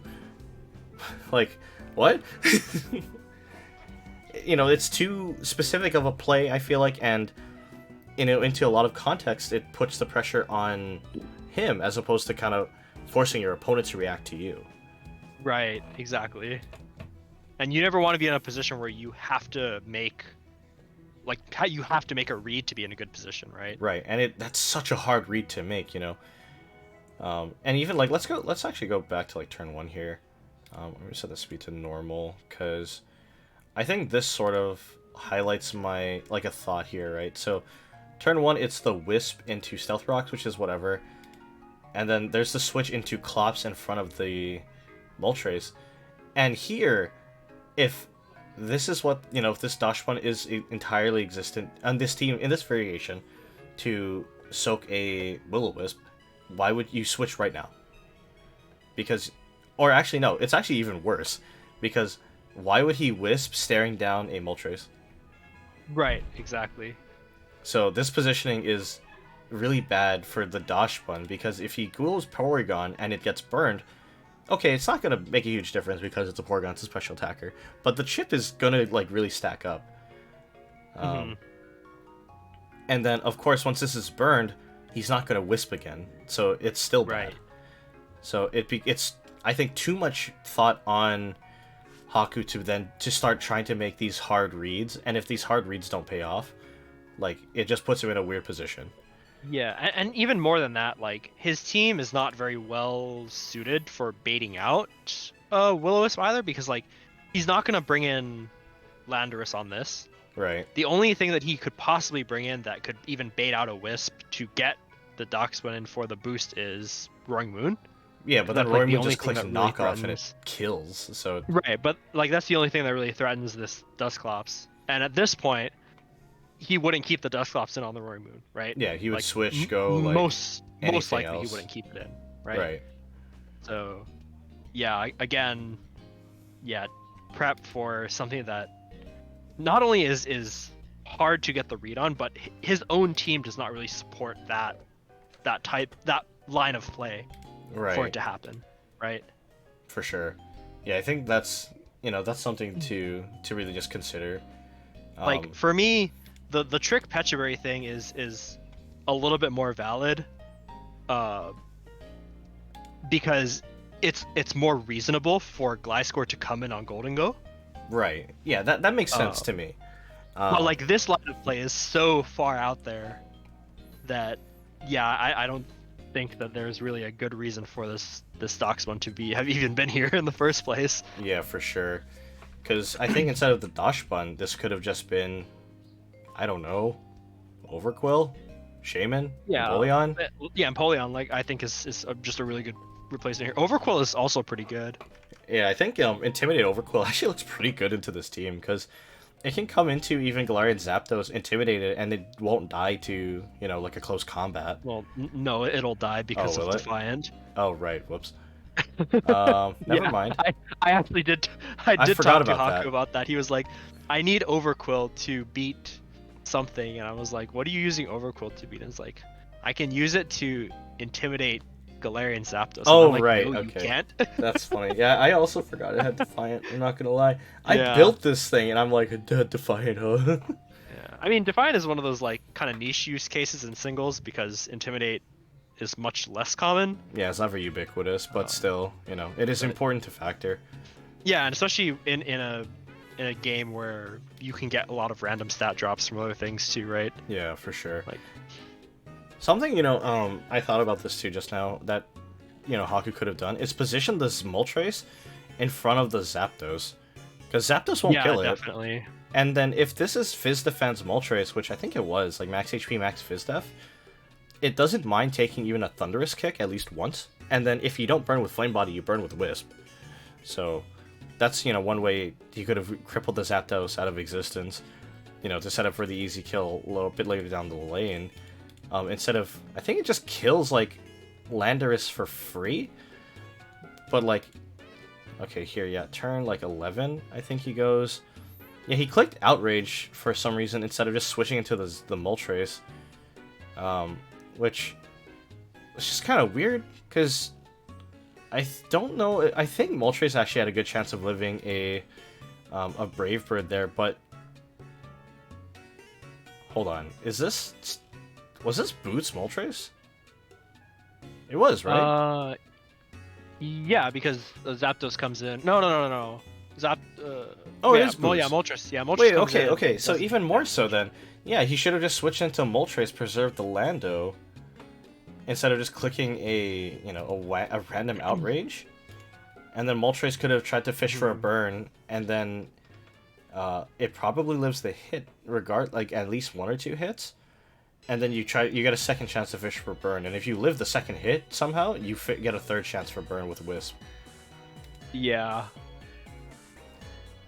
So I would have vastly preferred him switching into the Zapdos here. Maybe cripple this out, and then if anything else comes in, he can click Wisp almost for free into anything that isn't Donphan. But like, Big Honey goes for the good switch to bring in the Donphan in front of a Wisp. but had like, let's say Zapdos had taken the burn, right? Then Haku can actually potentially even just click Flamethrower very safely, because it's gonna do a decent amount of damage to anything that came in, as opposed to just spamming Wisp into, or hitting the Wisp into Donphan. Yeah, definitely. So I think big takeaway really for Haku is just stop hyper focusing on a thing, or like really explore in a more generalist sense, you know, some of your options. Yeah, prepping more generally is always better than prepping specifically, right? Yeah. Like, obviously, you do have to prepare for certain mons. Like, you have to have an answer to the main threats on your opponent's team, or in your opponent's draft. However, as we've seen, when you narrow your set too much to be, you know, against extremely specific things, like, and when it's to the point where it's not good against the rest of your opponent's draft, it's very detrimental. For sure. Dashbun. Anyway, let's. I think we all have 1 or 2 more games left to cover for this week. Yeah, I think we have one more. Oh yeah, there's one more. One more, right? Yeah. Yeah. So we'll do that right now. This is kind of an interesting game to me, because this is Blue Black, who's had a very mixed run of the league so far, versus Jace of Spades, who has had actually a more unfortunate path this season. But I really like Jace's team for the most part. Like, his overall draft is super cool. Yeah, he's given himself a lot of tools. Players, yeah, both of these players have really good drafts, I think. Just that because they're both you know, new to playing competitively. They've had, you know, I mean, obviously less experience in that regard, but they've not had a lot of chances to, I guess, I mean, how do I put this? Well, it's been more difficult for them, right? Because they're still learning, you know, learning the game and learning the ins and outs. Yeah, I was about to say, I think we can just chalk it up to just being new to this style of play. You know, I think both of them have played Pokemon, but, you know, I think they've played Pokemon, you know, very casually, like the majority of people. So getting thrown into this competitive scene where, and especially a draft format where you kind of have to really dig deep to find tech choices into certain things, I can see how that's, you know, very unfamiliar for some people, and especially our newer players. So we'll just get into this one. But first, the teams.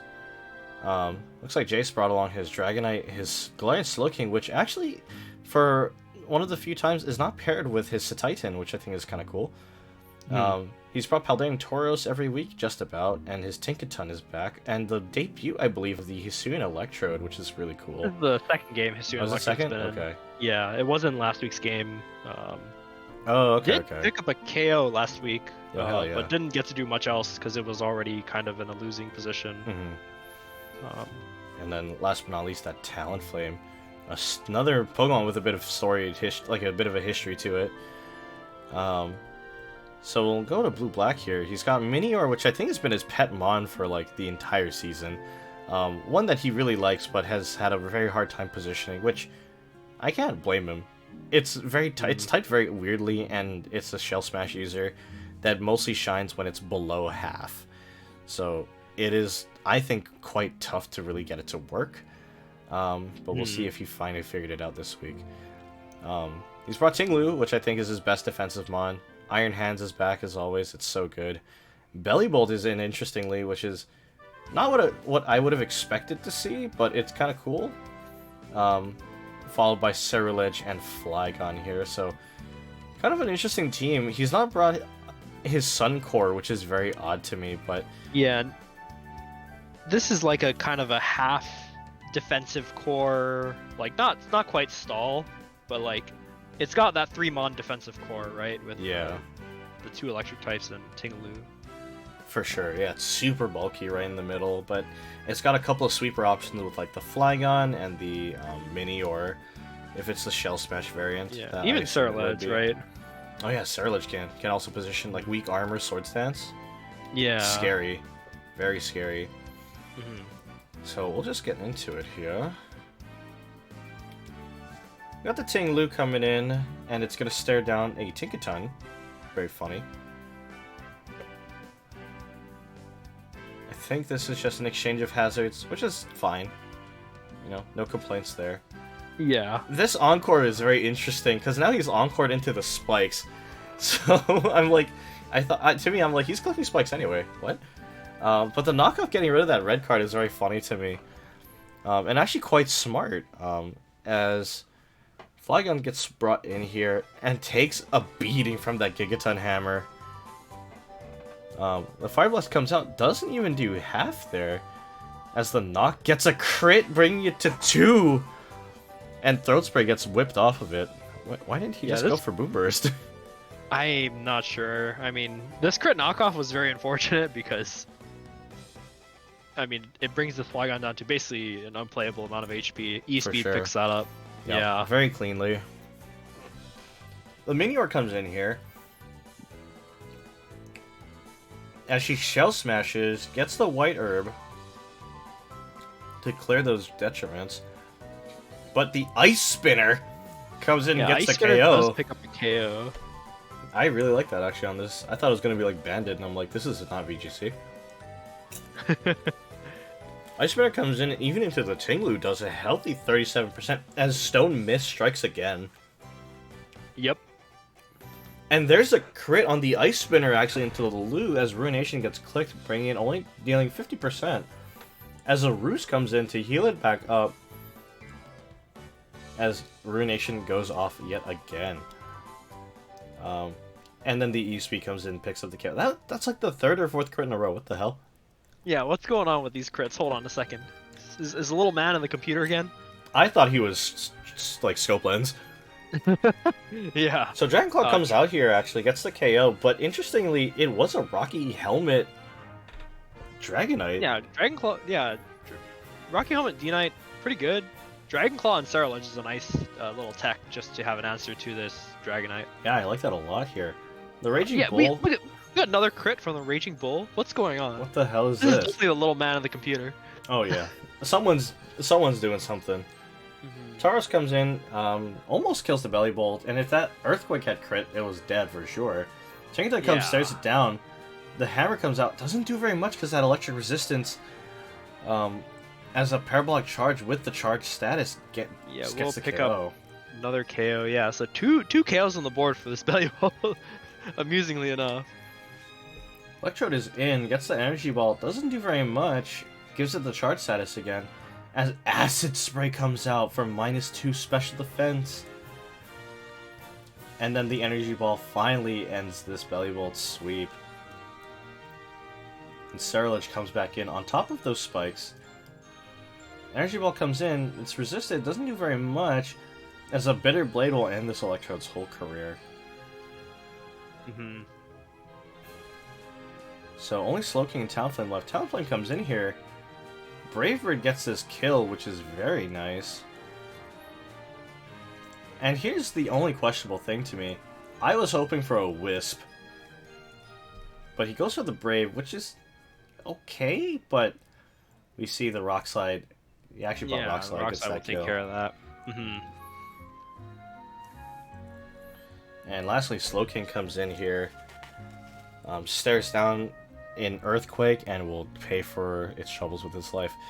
So, dang, actually like a really tight game from our two newest players. Going 1-0 is crazy. Yeah, really tight 1-0 to close out, well, basically to close out the week, at least of the games that we have available to us. For sure. I was kind of hoping Jace would be able to pick up his first win of the season here, but same. Oh, very, it was very so close. Yeah. Yeah. He brought it to the very edge though, so I can't fault him for that. You know, he played very well, I think. Very cool to see some of the things he's been bringing. You know, he's really liked his Tauros and he's really liked his Dragonite. So I actually think that Rocky Helmet Dragonite is just such a cool tech choice. Because it's almost like if this gets hit by like Iron Hands or something, it's sort of like a middle finger on the way out, you know? Yeah, I'm kind of a fan of Dragonite with like a defensive item. Just because it has multi-scale, you're guaranteed to get at least like a couple hits worth of Rocky Helmet if it's against a physical attacker. Even just being able to survive, 2 hits and trade back like some strong stab is pretty nice. Oh, definitely, yeah. It's actually quite nice. And I think for Blue Black, the only thing I didn't like from him was just him sacking Minior again. But also, it's hard to expect that Dragonite to have brought Ice Spinner, so really cool kind of exchange there. The Minior was, I think, getting set up to just take the game home, because the only thing it doesn't really hit would have been that Tinkaton, but it could kill everything else in this team. So, this, to me, the game was on the verge of like a 5-0 even. Yeah. But, wow, that spinner was sick. And prevent the shutout to just a Minior, so really good stuff there. And this Tinkaton actually, to me, kind of came in clutch, Unfortunately, he was never able to clear those spikes, which might be I think that's kind of a big deal. But... yeah, I think not being able to clear the hazards was pretty rough. But, if he was able to encore, like, the Iron Hands into something that just wasn't very effective, would have been really, really good, actually. Yeah, for sure. But, regardless, I think both of them actually are showing up that they are, our two newest players, or, two of our newer players for sure are getting better each week, I feel like Jace is, I'm hoping he takes home a W, potentially even next week. Yeah, I'm hoping for it, right? I don't want anybody to get shut out, but yeah, it's been great to see all the players. Absolutely. I say this every week. It's been great to see them, improve over time. Oh, definitely. And a fun surprise, I was just DM'd saying we have the last game getting queued up here. Ooh. I think I may have to take off, but you can go ahead and make that part of the stream, and I'll come back and watch that later. Sounds good. So, thanks for having me on as always. Yeah. I'll see how the game goes. All right. Peace out, you guys. All right, bye. Yeah, so I think it's just gonna be me for a bit here, and by a bit I mean the rest of the stream. So you guys are gonna have to suffer, but I'm here. It's okay. We're gonna get our last game queued up here in a second. Just kind of keeping an eye out to see if they get into the lobby. And I'm actually gonna take this quick moment to mute for just a little bit here.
Alrighty, I am back.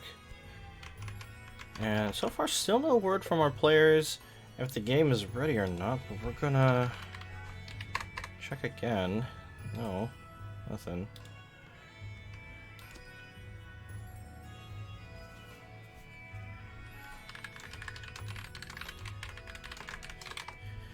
I'll just poke the players. Hopefully we can get their game rolling. I'm very excited to see it. This is a pretty interesting matchup here because this is between Kick and his Magnets versus Chef Jash and his Big Kitchen. Definitely, I've played against Kick so far this season. I really like his draft. He's made some very odd changes to it over the last couple weeks. And he had a Cacturn very briefly.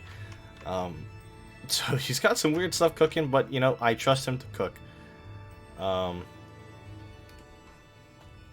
And, we do have Jash's team here. He's got some very scary threats, Pack and Deoxys Speed, Excadrill, Iron Boulder. This is so scary. But also dies to Earthquake. Which, so far this season, has been a bit of an issue, I think, for Jash. But, with a couple pickups, especially that Thunderous Therian, I think it kind of answers his biggest weakness to Earthquake. So, I'm really liking this and its positioning. And it still gets a good, like a pretty healthy spread of options as far as alternate stabs. Or not stabs, rather, but alternate, coverage moves. So, it is not going to be... I think it's going to really shine here if he brings it. Another issue I do have with his team is, especially because of that heavy weakness to Earthquake, clearing rocks with Excadrill is kind of insane. Like, it's not good, in my opinion. Excadrill, obviously a very storied mon with a ton of history behind it, and he's very, very powerful, especially in Sand, which... This isn't a Sand team. There's a Hippowdon here, let's not forget, fellas. But, the fact that your spinner is weak to Earthquake is really bad. It's really, really rough. So I think the Tatsugiri is actually positioned decently well into that. It actually gives him a spinner that doesn't instantly die to Earthquake, and it actually gives him a Storm Drain user, which I don't think is going to be super relevant.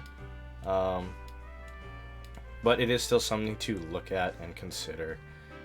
I think players are still getting set up here. I know Jash apparently this week has been very busy, so hasn't had a lot of time to put into his team, but I think he was working with Ventus, who just left to piece together a roster, so I'm hoping that they came up with something cool, something strong. And we'll see how their game goes. Both players notably have a similar record as far as win-loss ratio, so this is going to shake up the draft board a little bit here, with one of them playing ahead of the other potentially. Or, if Jash gets a huge win this week, he can really reset that differential, maybe go 3-2, and maybe even get himself back to his 0 differential, Excuse me. But here's where, we're kind of at for standings. We'll just look at this just to kill time here. We got some players that have really kind of shown themselves drifting to the bottom, and a few that have drifted toward the top. But this middle ground here is actually really scary. As we kind of look at it, really, there's only like a 2 to 3, Pokemon difference between each, step on this ladder here.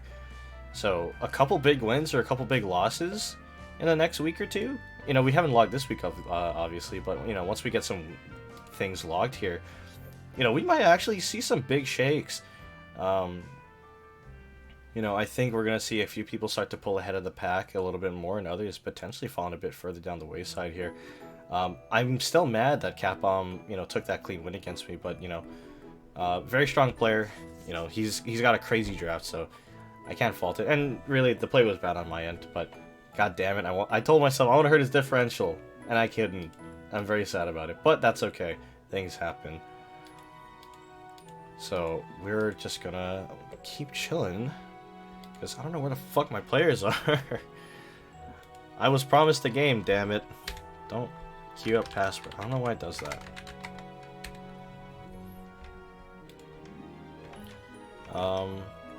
But yeah, no, I'm super...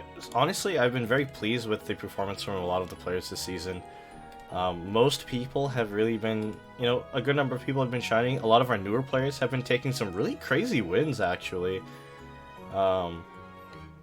Which is always just so cool to see. And I am looking forward very much to seeing how this season ends. We have... like 3 more weeks, and then we're gonna take a little bit of time off, and then we're gonna do our playoffs. So it's gonna be intense. I know some people are really trying to fight their way into playoffs to hold that position to have a chance at victory. Because much like in other draft format, like draft leagues of not quite this variety, but even like I've done fantasy football, and I know a lot of people do that kind of thing as well. As long as you get into playoffs, it doesn't matter. Because anything can happen in playoffs. There's always the potential for players to just randomly just take 3 or 4 wins in a row, and just boom, they go from having like 8th place out of the top 8, and then they just win the whole thing. You know, so anything's possible. And I'm very I don't know if I'm hoping that happens, but I think it would be really cool to see, you know. We have very strong players towards the top, and I think if, like, you know, some of our, you know, less experienced players, like, I think JC has a pretty good chance at it. You know, Haku, not quite a new player, but, you know, his team is pretty nuts. He just needs to play it a little bit better, not very specifically, but, like, JC's team has a good shot at it. You know, I think if Big Honey didn't start off the season in such a rough spot, he actually would have a really good chance at it, too. Especially after making a number of trades to really level out his team. You know, settling on, like, Dusclops, Galarian Zapdos, Donphan, really kind of pad out some of the major weaknesses he's had before. And it gives him a lot more oomph and a lot more utility, actually. You know, that Dusclops being a very, very good defensive mon, obviously. And that Galarian Zapdos, Bandit or Scarfed, can really just punch holes through teams. So I'm very pleased with how his team is shaped up. Oh god, fuck. I keep clicking the wrong thing.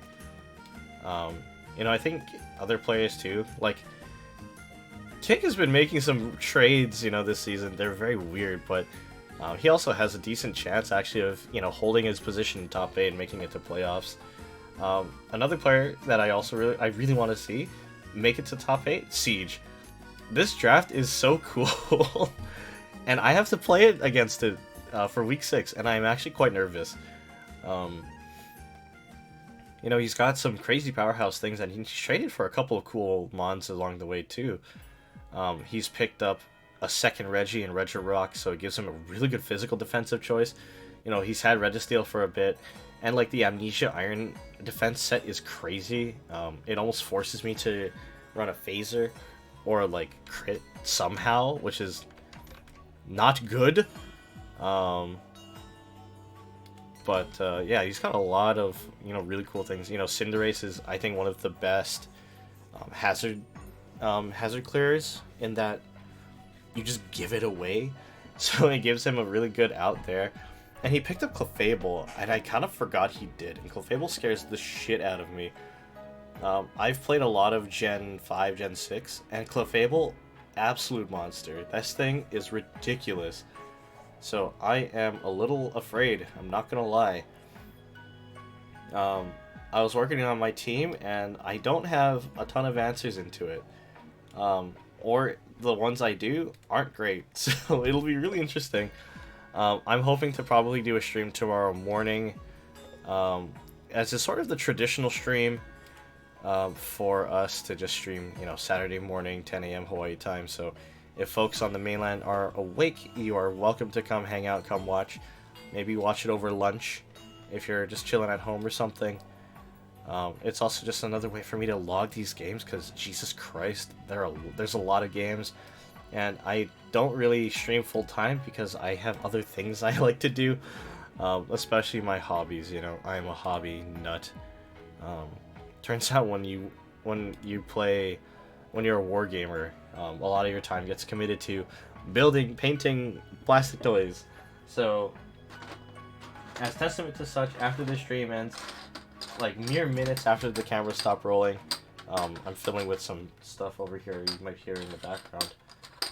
I need to build some minis, because I am trying to play some Warhammer 40,000 over this weekend. Fucking love that game. Or rather, I'm gonna actually be playing the Horus Heresy, which is a different variant. But anyway, this is not a 40k tabletop gaming stream. This is Pokemon. So where the fuck are my players?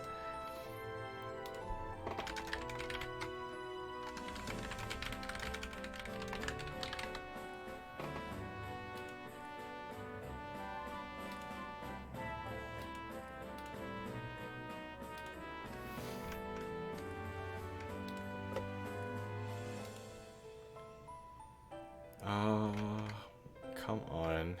The last thing I was told was one of them was getting set up, so.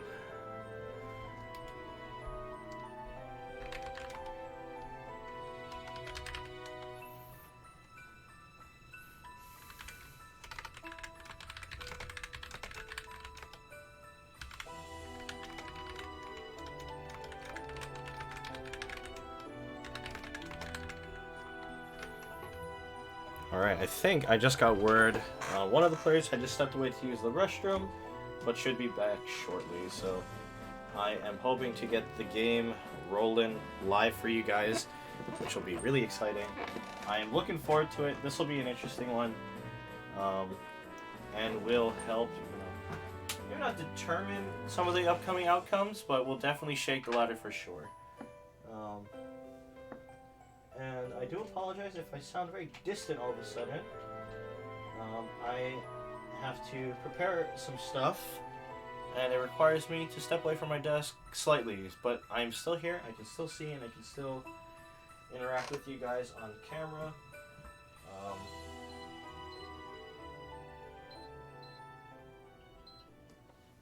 And I will inform you if you guys heard some beeping sounds that sounded almost like a microwave. It's not a microwave. I wish it was.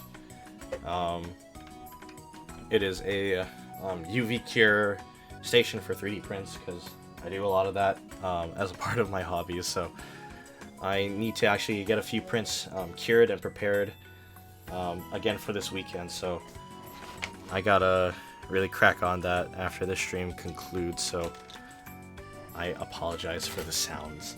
So we are... I think we're almost due to start.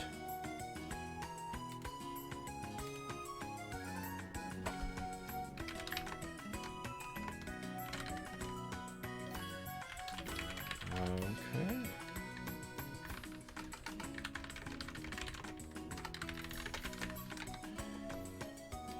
Okay. Well, we're about to find out how long a visit to the restroom takes. But that should be the only thing that is holding us back from getting a live game going here.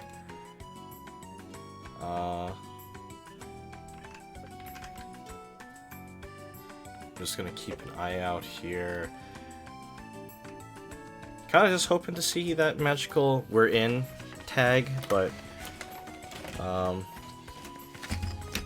there's no guarantees there, unfortunately. But I do apologize for some of the noise here. Like I said, I have a few hobby-related things to work on after this stream, so I'm just kind of fiddling with... Oh, fuck. I'm just fiddling with the stuff on my desk. I do apologize for that.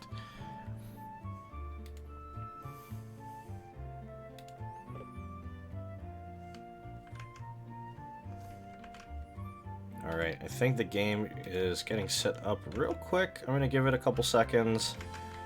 Hope they actually are getting in their lobby and I'm not been lied to. This will be exciting. You know, we actually get a live game today. Not what I thought we would get, but a very welcome one for sure. And here's the game here. We got some interesting stuff to kind of take in here. We have Kick, Ringing, Sandy Shock's Excalibur, Vikavolt, Slowking, Dusknor, and Phalanx. I know Phalanx has been a mon that he's very much enjoyed. And he's bringing along Dusknor, I think, with the intention to do what Dusclops did last game, except instead of Curse, he actually is going to go for Wisps. And for Jash, we see... Oh, fuck. The game started. There's a sand stream as the Vikavolt is staring down this Hippowdon. I don't hate this position, actually. If this Hippowdon isn't prepared for it, Vikavolt could actually try to get a setup here and go for some kind of a clean, a sweep. Maybe not an exactly flawless sweep, but it can start outputting some good damage. This thing has a base, like 140 special attack stat. It kind of goes crazy, so the Hippowdon would have to, I think, would really need to be Assault Vest and Spadef invested, or else it's going to take a lot of damage. But Josh's team actually looks pretty good this week. He actually brought the Thunderous, and has paired his Sand with both his Iron Boulder and Excadrill with the D-Speed. So kind of his best four things, and his Sand Core, paired with a Glacier and Thunderous in the back. So I'm kind of liking this from Josh. My main thing is the Slowking actually looks alright. Oh, as the webs come out, rocks come back in exchange. Takes a tiny bit of chip from the sand stream. I really like this actually from from Kick, because that Vika could actually start... I don't know if he wants to keep this in for any kind of sweep, assuming this has Stone Edge, but there's a switch into Excadrill here. Kind of a clean... Oh my god, Energy Ball comes out. Does a decent amount. 47 is not bad, but it's not going to get the two shot there, which is actually really unfortunate.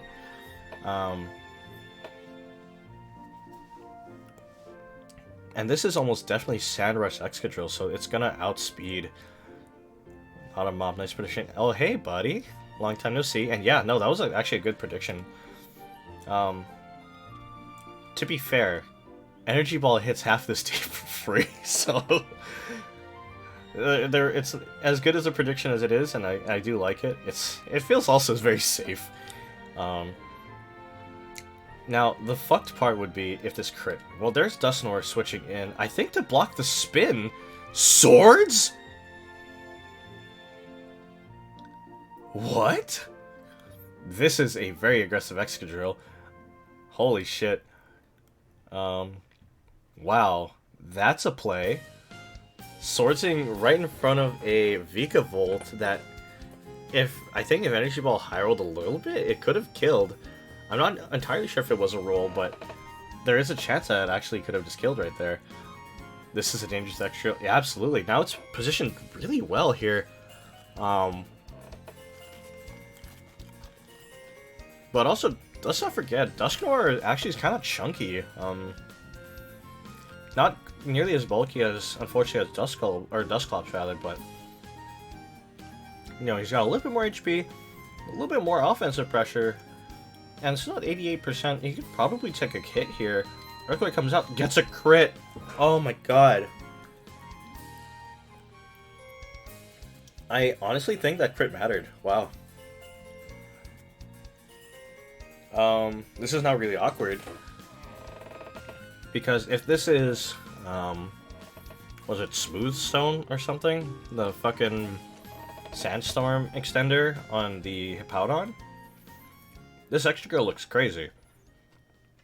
Like, it is looking super good now.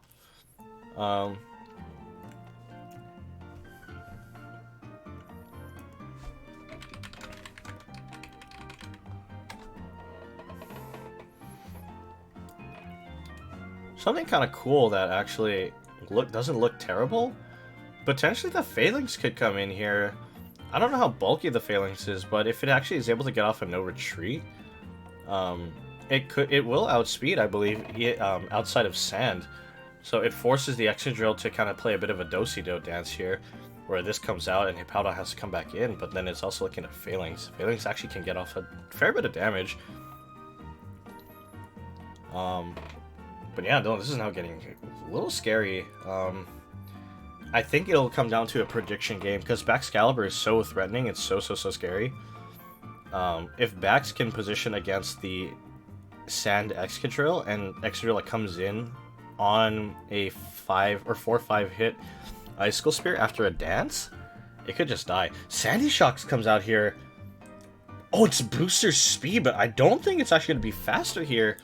But Excadrill is -1, but it's double in the Sandstorm. I don't know what this calc looks like, to be honest. So I'm gonna move that. There's an Earth Power, but the Pinch Break doesn't save it. Wow! That's so good. Really well played there, actually, by Kick. You know, Booster Speed Sandy is so good here, too. We talked about how Jash's team loses to Earthquake. How about losing to Earth Power? You know, Iron Boulder doesn't want to take that hit either. And even Thunderous, like, it has Volt Absorb, so it can soak that Electric Stab, so Sandy does look worse into it. But Sandy can exert kind of a lot of pressure here. Here comes the D-Speed. It gets -1, though, even though it's, you know, one of the fastest things in the game. It is also made of wet tissue paper, so... I actually think this is in a good position here to just kind of click attacks here. Also worth noting, it looks like that is a Sandstorm extended item Hippowdon, so it's not a Sulfest actually, which is really important to know. So this thing could just die to like a stray Surf potentially. T-Ball comes out here, does a good amount of damage, gets the para! Energy Ball comes out, it doesn't KO!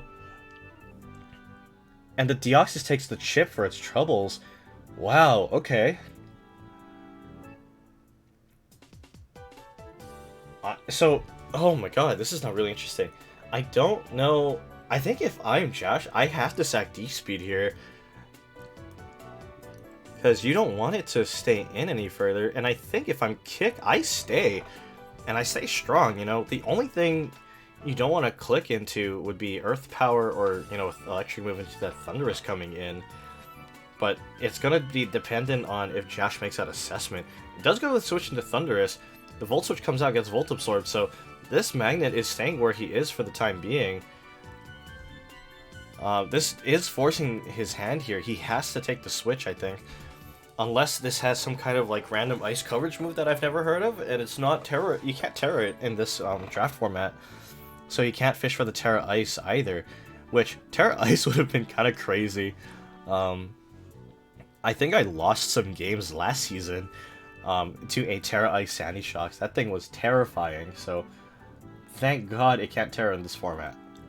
So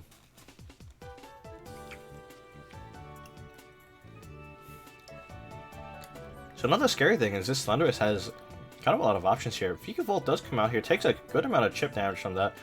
The Grass Knot comes out, does a fair amount of damage. The Sandstorm does subside. But now, Josh is down his Excadrill, and I'm not sure what the Vika is going to be able to do into a Thunderous, because that Thunderous can just do kind of a lot of damage. Maybe not with the Grass Knot, but, you know, with... Oh, hold on. I gotta remind myself, this doesn't get like a rock move. So maybe the Vika's okay. But I'm fairly certain Thunderous actually gets a fire move, right? I would hope it does. I got Sludge Bomb. It'll hurt. Wow, okay. This is not really interesting.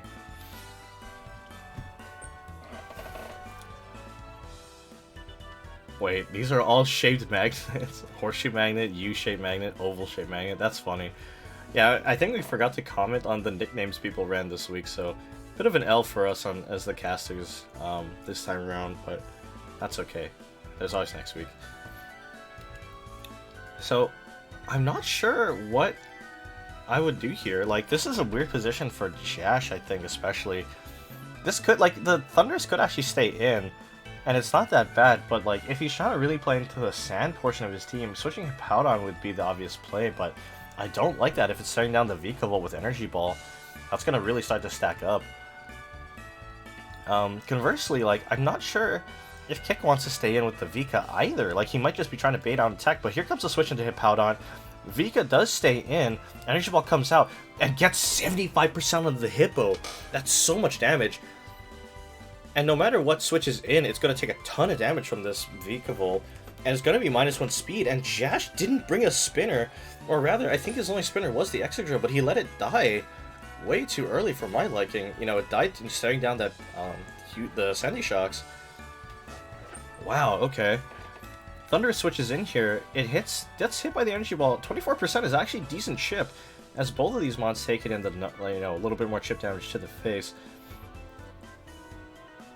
I think...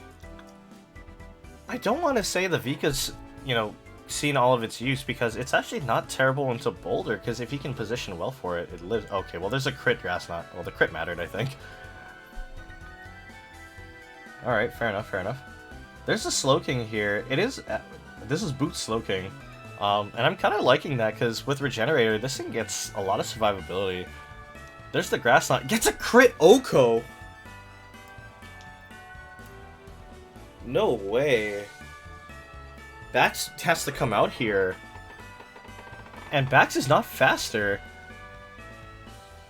But if this is... Oh man, this is really tight now. This game is hinging on like one misplay, I think, right now. Because if this gets set up, it can sweep the game into everything except maybe the Glass Chair. But... oh god, this is super tight now. I don't know the math off the top of my head for like Focus Blast from this Thunderous. It's only shown Grass Knot, weirdly enough. But wow, that crit Grass Knot picking up the kill on the Slowking actually I think was huge. Really set it off tempo, but the last year comes out here. Please be Dance. There's a Glaive Rush. Does a healthy chunk there. Oh god. Is this...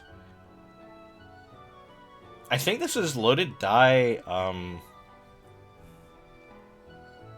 fucking, what is it called? Baxcalibur.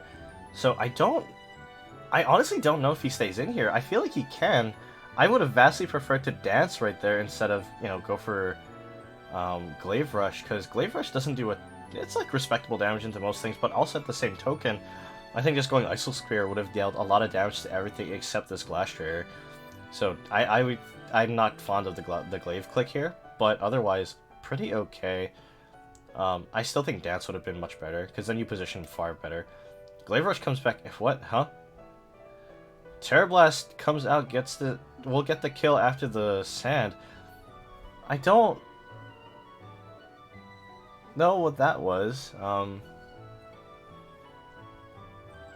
That felt like a very odd play to me, but this is also now a Terra Fairy Glastrier. This Phalanx will struggle, because I don't think Phalanx gets any good Steel type attack. And it's going to be really tough to really close out the game, I think, with just the Phalanx, but it's not impossible.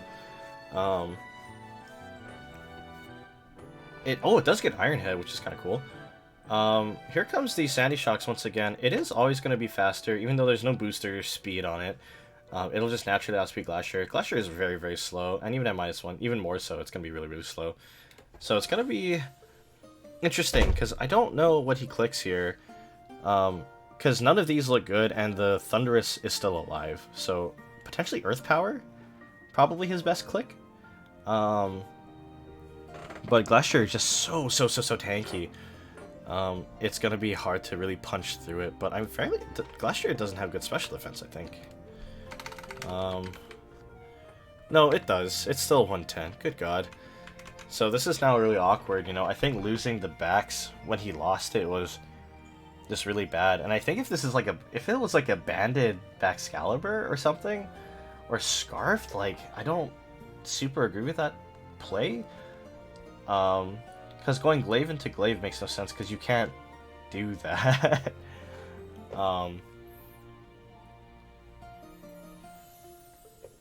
So this is now really, really interesting. Well, it is still worth remembering, actually, the Deoxys is paralyzed, so it may actually be slower after the Sticky Webs into this Phalanx.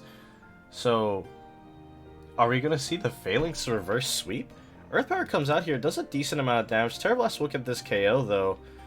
So now, Chilly Nay gets a proc 31%. Oh man, this is actually down to the wire. I'm just gonna run a quick calc here. There's a Terra goes no retreat. Terra Blast comes out. Actually, good play there. He lives that. Sand subsides. If this has Iron Head, it's hella free. Does this also get Rock Slide? Oh, it does! Oh, and the Terragosa is actually kind of spicy into Deoxys. That's actually really cool. I like that kind of the adaptation.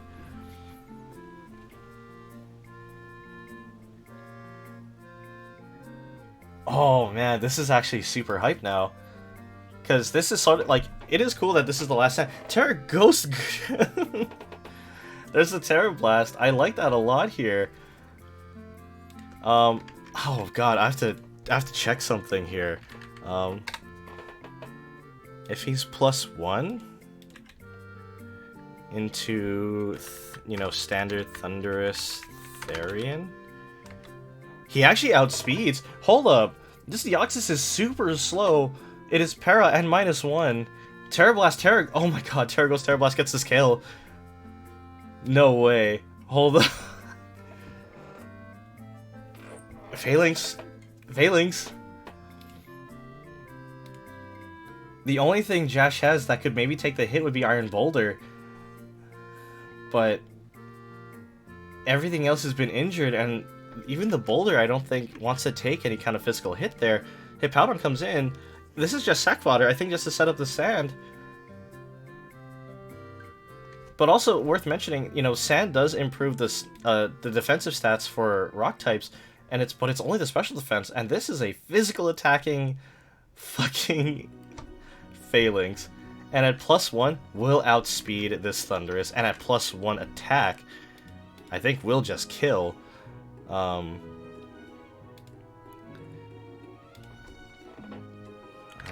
Boulder.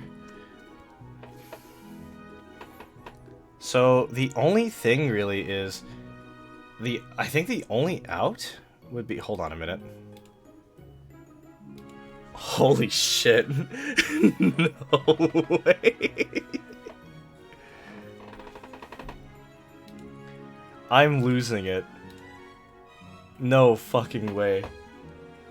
I did a quick calc, and at +1/+1, you know, +1 everything, this Phalanx will survive a hit from Iron Boulder and then kill it with Terra Ghost, Terra Blast. So here comes the Boulder, drops the -1 speed, and there's no booster on it. So he's for sure faster. Hold on. Does this just die? There's the Terra Blast. It's a... No! No way! There's a Thunderous. It won't outspeed. Because this is a +1 speed Phalanx. And if it's Jolly, it's guaranteed fast. Oh my god. Did I just watch a reverse sweep with a Phalanx? There's no way. The Thunderous is slower at +1? No shot.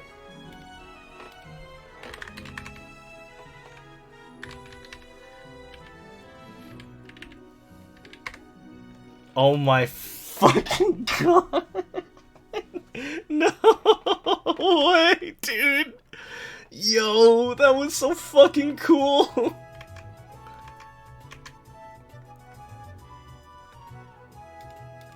Oh my god. No way.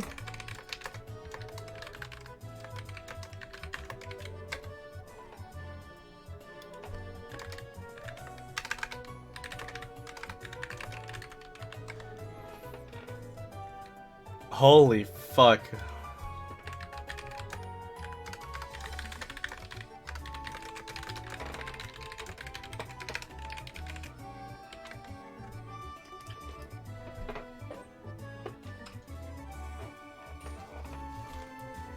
Oh man.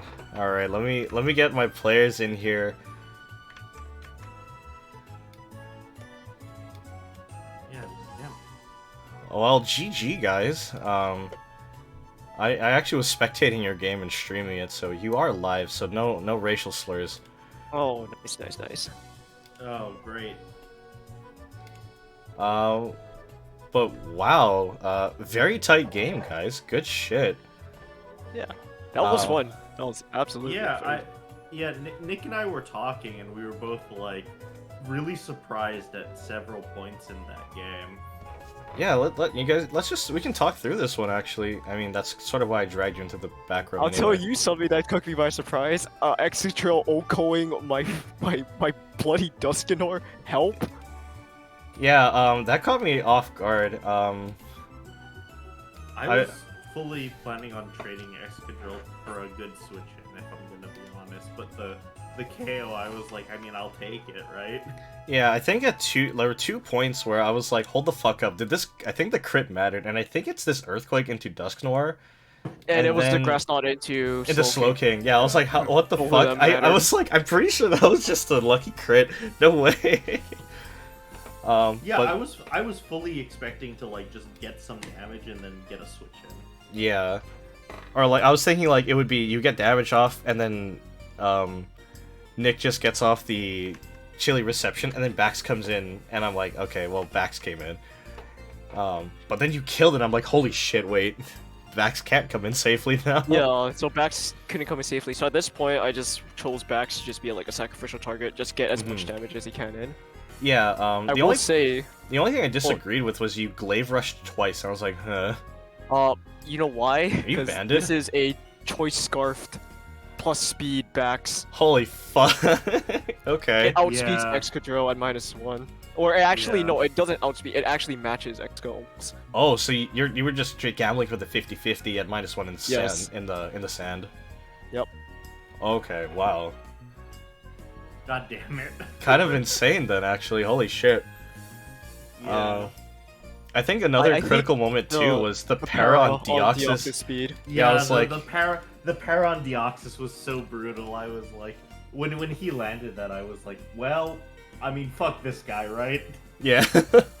I was like, he's a real piece of shit, huh? oh yeah, no, fuck Deoxys or Deoxys speed. No, the para I think really mattered. I was like, wait, No, it 100%. It 100% mattered. was what's your Deoxys spread actually this week? Yeah, sure. My Deoxys was Meteor Beam, Focus Blast, Energy Ball, Psycho Boost. Or Power power herb for the herb. meteor beam? Okay. Yeah, Power Herb, Timid Nature. and Okay, then I okay. was going full in on special attack. So Were you- so it 100% mattered. Yeah. So were you spat speed this week? No, Or- no. I was not max. Okay. Because I was like, I was trying I'm to do the almost- math on I'm almost never max speed Kendall. That's Like, fair. There's like no reason to do Deoxys- it. No, exactly. I put Deoxys speed pretty much like I put enough speed to outspeed most mons and Mhm. like if there's like a mid-tier speed mon that can get a bonus pretty easy. I'll Yeah, like usually put a it, like a mid speed well, tiered like yeah. Scarfer maybe. Yeah, I'll put it above that, but like I'm not gonna fully invest in speed as Deoxys. Yep. Because what's the fuck? Because what's the fucking point? That's true. Yeah. And I mean with timid nature or like jolly nature or whatever, that's like a 10% boost and you're fast as fuck anyway. So Yeah, I did timid. I did timid. okay, yeah, timid makes sense. Yeah. Dang. Okay. But I mean the Fuck. the para, yeah, like landing the para, I was oh fuck this guy, he's useless to me now. Yeah, I think that was a reasonable like sack. Yeah, I was like I told Nick too. I was like, I mean, I'm not gonna bother doing the calc. I assume he's slower, but I mean, if Deoxys speed with para and -1 is faster than this bug, then I will go for it. But otherwise, he's just a sack. Yeah, for sure. And that's a good assessment, I think. The shit that caught me off guard was the failings versus the world at the very end. I was not mentally or No, emotionally prepared for the no retreat I- reverse sweep. No, Nick, you can confirm when you hit the no retreat. I was like, oh fuck, I think you got it. Like I immediately was like, oh, I don't think I can deal with an omnibus. It All is of my- very difficult. Yeah, Oh, all yeah, of his like, all of- wands were designed. Like I did some calc the day last night when I was just sitting here, and I was looking at no retreat. That's why. And at +1, I almost OCO everything except for Thunder's Therian. I actually bring it to about 76 on low roll, Oh wow. Okay. and that's with Ghost Terra. Yeah. Yeah. Okay. Wow. So And- you and- just played it really well, just chipping it down constantly. Yeah, no, I genuinely like. I mean, I've made no secret to the fact that I have had no time to prep this week for life reasons, buying house reasons. Turns out that's a whole commitment. Requires your every bit of consciousness. Yeah, turns out people with money are fucking bastards. Surprise, surprise, and they don't give a shit about you as a human. Wow. Insane. Yeah, insane, right? Like you have to bother them constantly 24/7 or they forget you exist. But anyway, due to that, I've not had a lot of time to like really math everything out this week, but the one thing I did have time to math out was the fact that I was like, "Oh, at base stats, I survive one of anything," and then when he got the Omni Boost, I was like, "Oh, I'm so fucked." Because all of my calcs were based off of surviving like non-boosted, and so when he got the no retreat, I'm like, "Oh, I'm so fucked." 'Cause all my shit, Honest? all my shit's so slow, and I didn't bring Trick Room this week. Yeah. Were and you I- running Rapid Spin on Exca by chance? No, 100% Oh no. my Oh, god, fuck. man! 100% no. I thought you were running like Rapid. That's why I swapped into Duskinor. Yeah, Yeah, no, I no, mentioned I that was- on the I- stream. I was like, Oh, Dust Lord's a I good was- switch if he spins. That's smart. And then it died. I was I was running a hyper greedy X cassette. Yeah, with swords, earthquake. Oh my god. Yeah, like Oh it's my- it's swords, earthquake, ironhead, brick break. Oh, 'Cause oh I what was the in- fuck? Okay. I was anticipating Grimmsnarl, if I'm gonna be honest. That's fair, actually. No, that's a good assessment, because The- this would then like- insta-kill Grim. Yeah. If it wasn't, if I knew Grim wasn't coming, it would be like Dark Pulse instead of brick break, or like something. All right. Like, Yeah, or even just Gr- spin.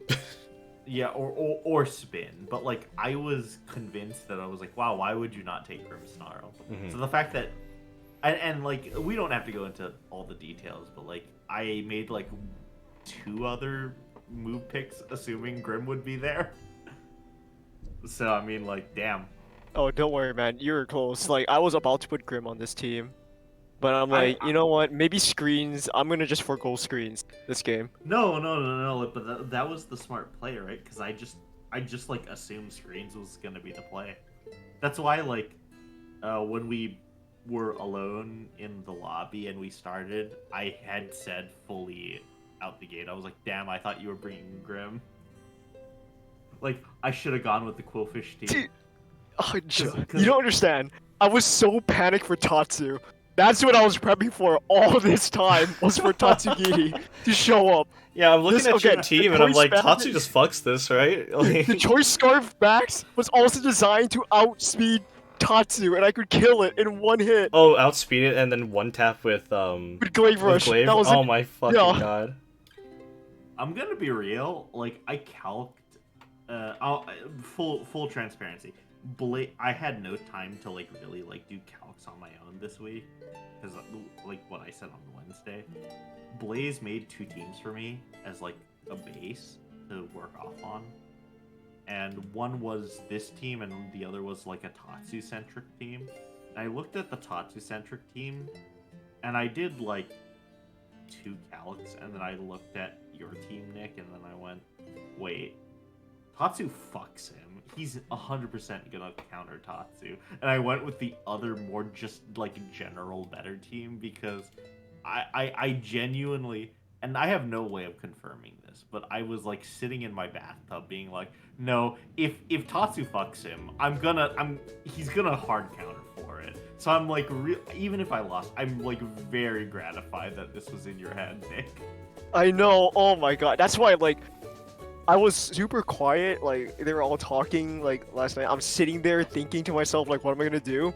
And the moment I was running cows and saw that I could outspeed Tatsu, I'm like, oh my god, there's a light at the end of the tunnel.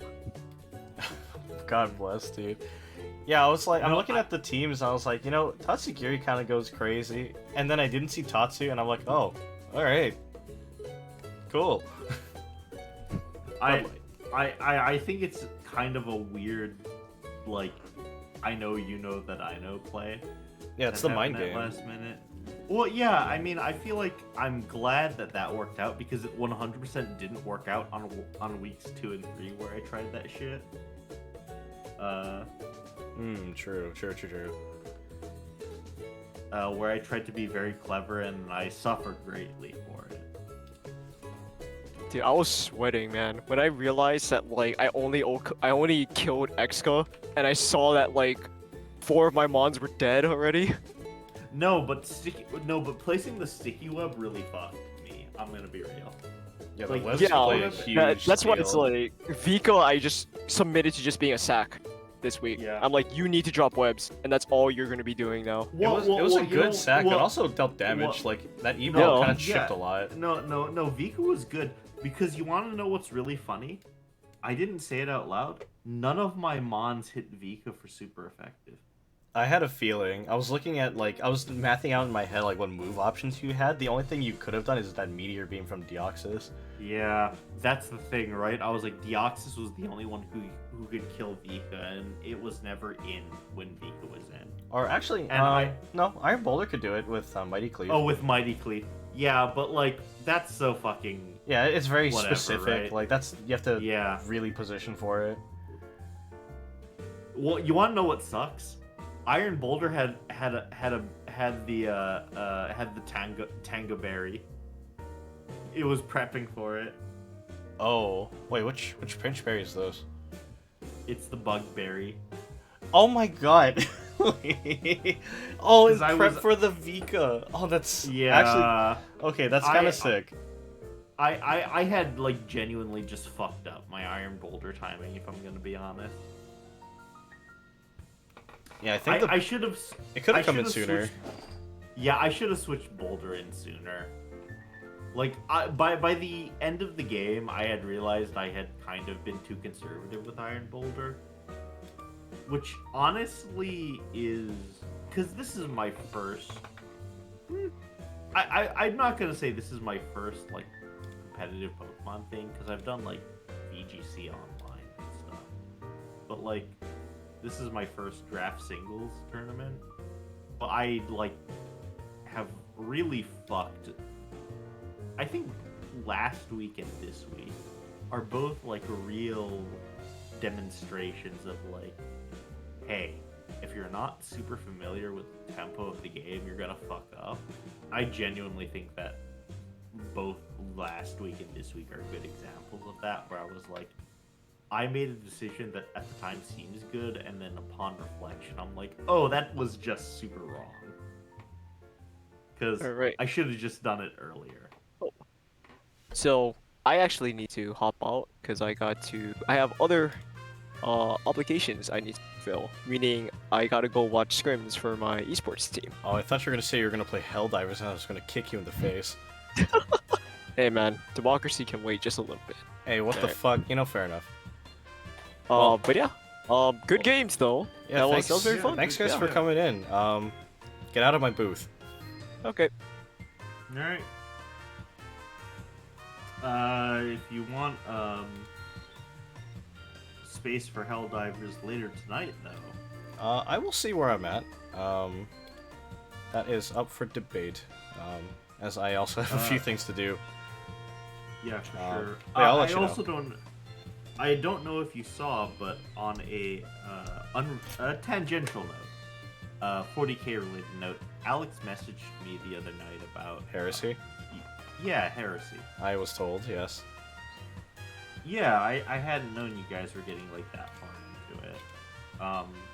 I had told Alex I was like, I'm super busy, but like if you give me I said 2 months, but like realistically, like let's account for the fact that there are gonna be weeks where I just like am gonna be tired, like 2 to 3 months. I can put together 3,000 points of Salamanders / Emperor's Chosen. Yo, fuck yeah. Actually do it. Like I talked with Alex. I was like, hey, I've not done any looking into Horus Heresy because no one in Seattle I play with plays it, so I haven't bothered looking into it. I mean, that feels, that's pretty intuitive, right? Like no one up here plays it that I play with, so Mhm. I haven't bothered looking into it. And then Alex like kind of sent me the points breakdown, and then I went, oh, if I skew Hyper Elite, like if I skew into Terminators, I can 100% like have a full 3,000 point army in like 2 months, 2 to 3 months. Yeah, no, that works.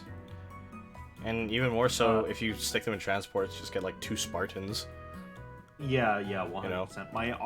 My base idea, I have not cracked a single Horus Heresy rulebook, but just from the base descriptions, I'm like, oh cool, let's skew Terminator heavy. Let's put 3 dreadnoughts in. Let's put some transports and stuff in. Like I'm like, okay, cool.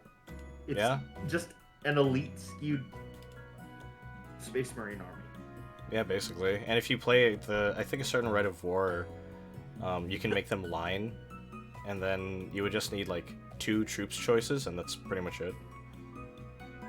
Yeah, that's what I'm going for, and basically it's going to be either Salamanders or Emperor's Chosen based on what people are playing. Nice. So I mean, I'm gonna be real with you, Kendall. If we need, like, if people are skewing more Imperial than Chaos, just let me know and I'll go EC. I don't want to cut Blaze out of his EC claim because he actually still lives on Hawaii. I mean, it's But I not mean, if you- like you're not gonna cut him out because there's nothing wrong with both of you having Emperor's Children. Yeah, I agree, but like, Just don't. We can't have if both it's- of you run Fulgrim. That's all. Yeah. I'm no. Here's the thing, right? If I'm gonna be EC, I'm gonna print my own custom Fulgrim. Of course. That's really what it's gonna come down to. If I go EC, I'm printing a custom form. That's really what it comes down to. Same thing with Vulcan. Yeah, so. the custom Vulcan. Yeah, there's a ton of good Same Vulcan options. Yeah. Same thing with Vulcan. That's all I say. I was like, hey, I'm happy to double up with anyone, but like if it's Imperial, I'm gonna go Salamanders, and if it's Chaos, I'm gonna go EC. Fair. And whoever that and if there's overlapping players, just like if you're gonna get the Primarch, just have them message me because I don't want to double up. Yeah, that's fair. I mean, so far, That's all I like, ask. no one's running Primarchs in their collection so far. Why? Because we're just starting out, and the only one with a Primarch is me, and I have Gilliman. That makes sense. So, I will 100% make either Fulgrim or Vulcan. Vulcan. Yeah. Sounds good. I'm looking forward to it. I'll message you a bit more about it later. I need to take a moment to close a few things and get out of my booth. All right, cool. See you later, bud. Thanks for the game. It was good to watch. I'll see you next. I'm getting my ass beat this season. It It's- feels fun. It's okay. That was a good game to watch, though. It was actually sick as fuck. I'm glad. Genuinely, I wasn't expecting to place well in this league. I'm just glad that I'm making entertaining matches. Hell yeah. I mean, you and Kit gave us another fight, like a 1-0 game, like, Yeah. and those are, I think, the best ones to watch because it's like, holy shit, it's down to the fucking wire, and I Yeah. wasn't expecting the Phalanx counter sweep. I was like, holy shit, that's cool. So Yeah, no, I wasn't either. good games, man. I'll catch you. I'll catch you later. So Yeah, let me know. Let me know if you got a spot for Helldivers. I'll be in. sounds good. I'll keep you posted. See you, bud. Sweet. See ya. All right. Sorry for the 40K break. In the VOD skip, I don't know, the last half hour, 20, or maybe last 20 minutes, 30 minutes. Anyway, guys, thank you so much for tuning in. Week 5, kind of crazy. I'm gonna make my co-admin post the scores, so we'll get that updated soon. Otherwise, I will hopefully catch you guys tomorrow morning for some morning games. I'm gonna try and see if I can play mine. Just so I can get everything ready, just get it out of the way, because I'm going to be really busy in the next few days, so hopefully you guys can tune in for that. It's going to be a good one. I'm excited. I get to play Siege, who is, in my opinion, one of our, as far as the standings are concerned, is one of our strongest new players. Currently, I think he's going to drop down a little bit here. He'll be 2-3 at a -2 diff. So that might put him towards the bottom half here, but still doing very well here, going 2-2 in the first half with +2 diff. Actually looks really strong for him, so definitely don't feel too bad about it. So I have to actually put in my A game here. I wanna kind of bring it, So I gotta do a bit more prep. I'm feeling good about the team I'm gonna bring. I'll let you guys in on a secret. If you notice on my draft, I'm in the corner here, Dungeons and Dunsparce. Can't zoom. Let me zoom in here. I did shift up my team a little bit here. And I will let you guys know on a secret. I am bringing the Trapinch. I won't tell you what it's there for. But I'm bringing a Trapinch, so hopefully that'll be funny. But anyway, guys, thank you so much for hanging out. I do always appreciate it whenever we get, people in chat hanging out and enjoying these games. And if nothing else, if this is how I document the replays and the games and commentary to make it feel official or something. So it helps me feel like I'm being cool with my content. So, thank you so much, guys. I am gonna go, I don't know, take a shower or something, so hope you guys have a great rest of your day, rest of your night. Probably night. There's nowhere really that's day unless you're in Europe or some bullshit. So I will hopefully catch you guys later. Goodbye.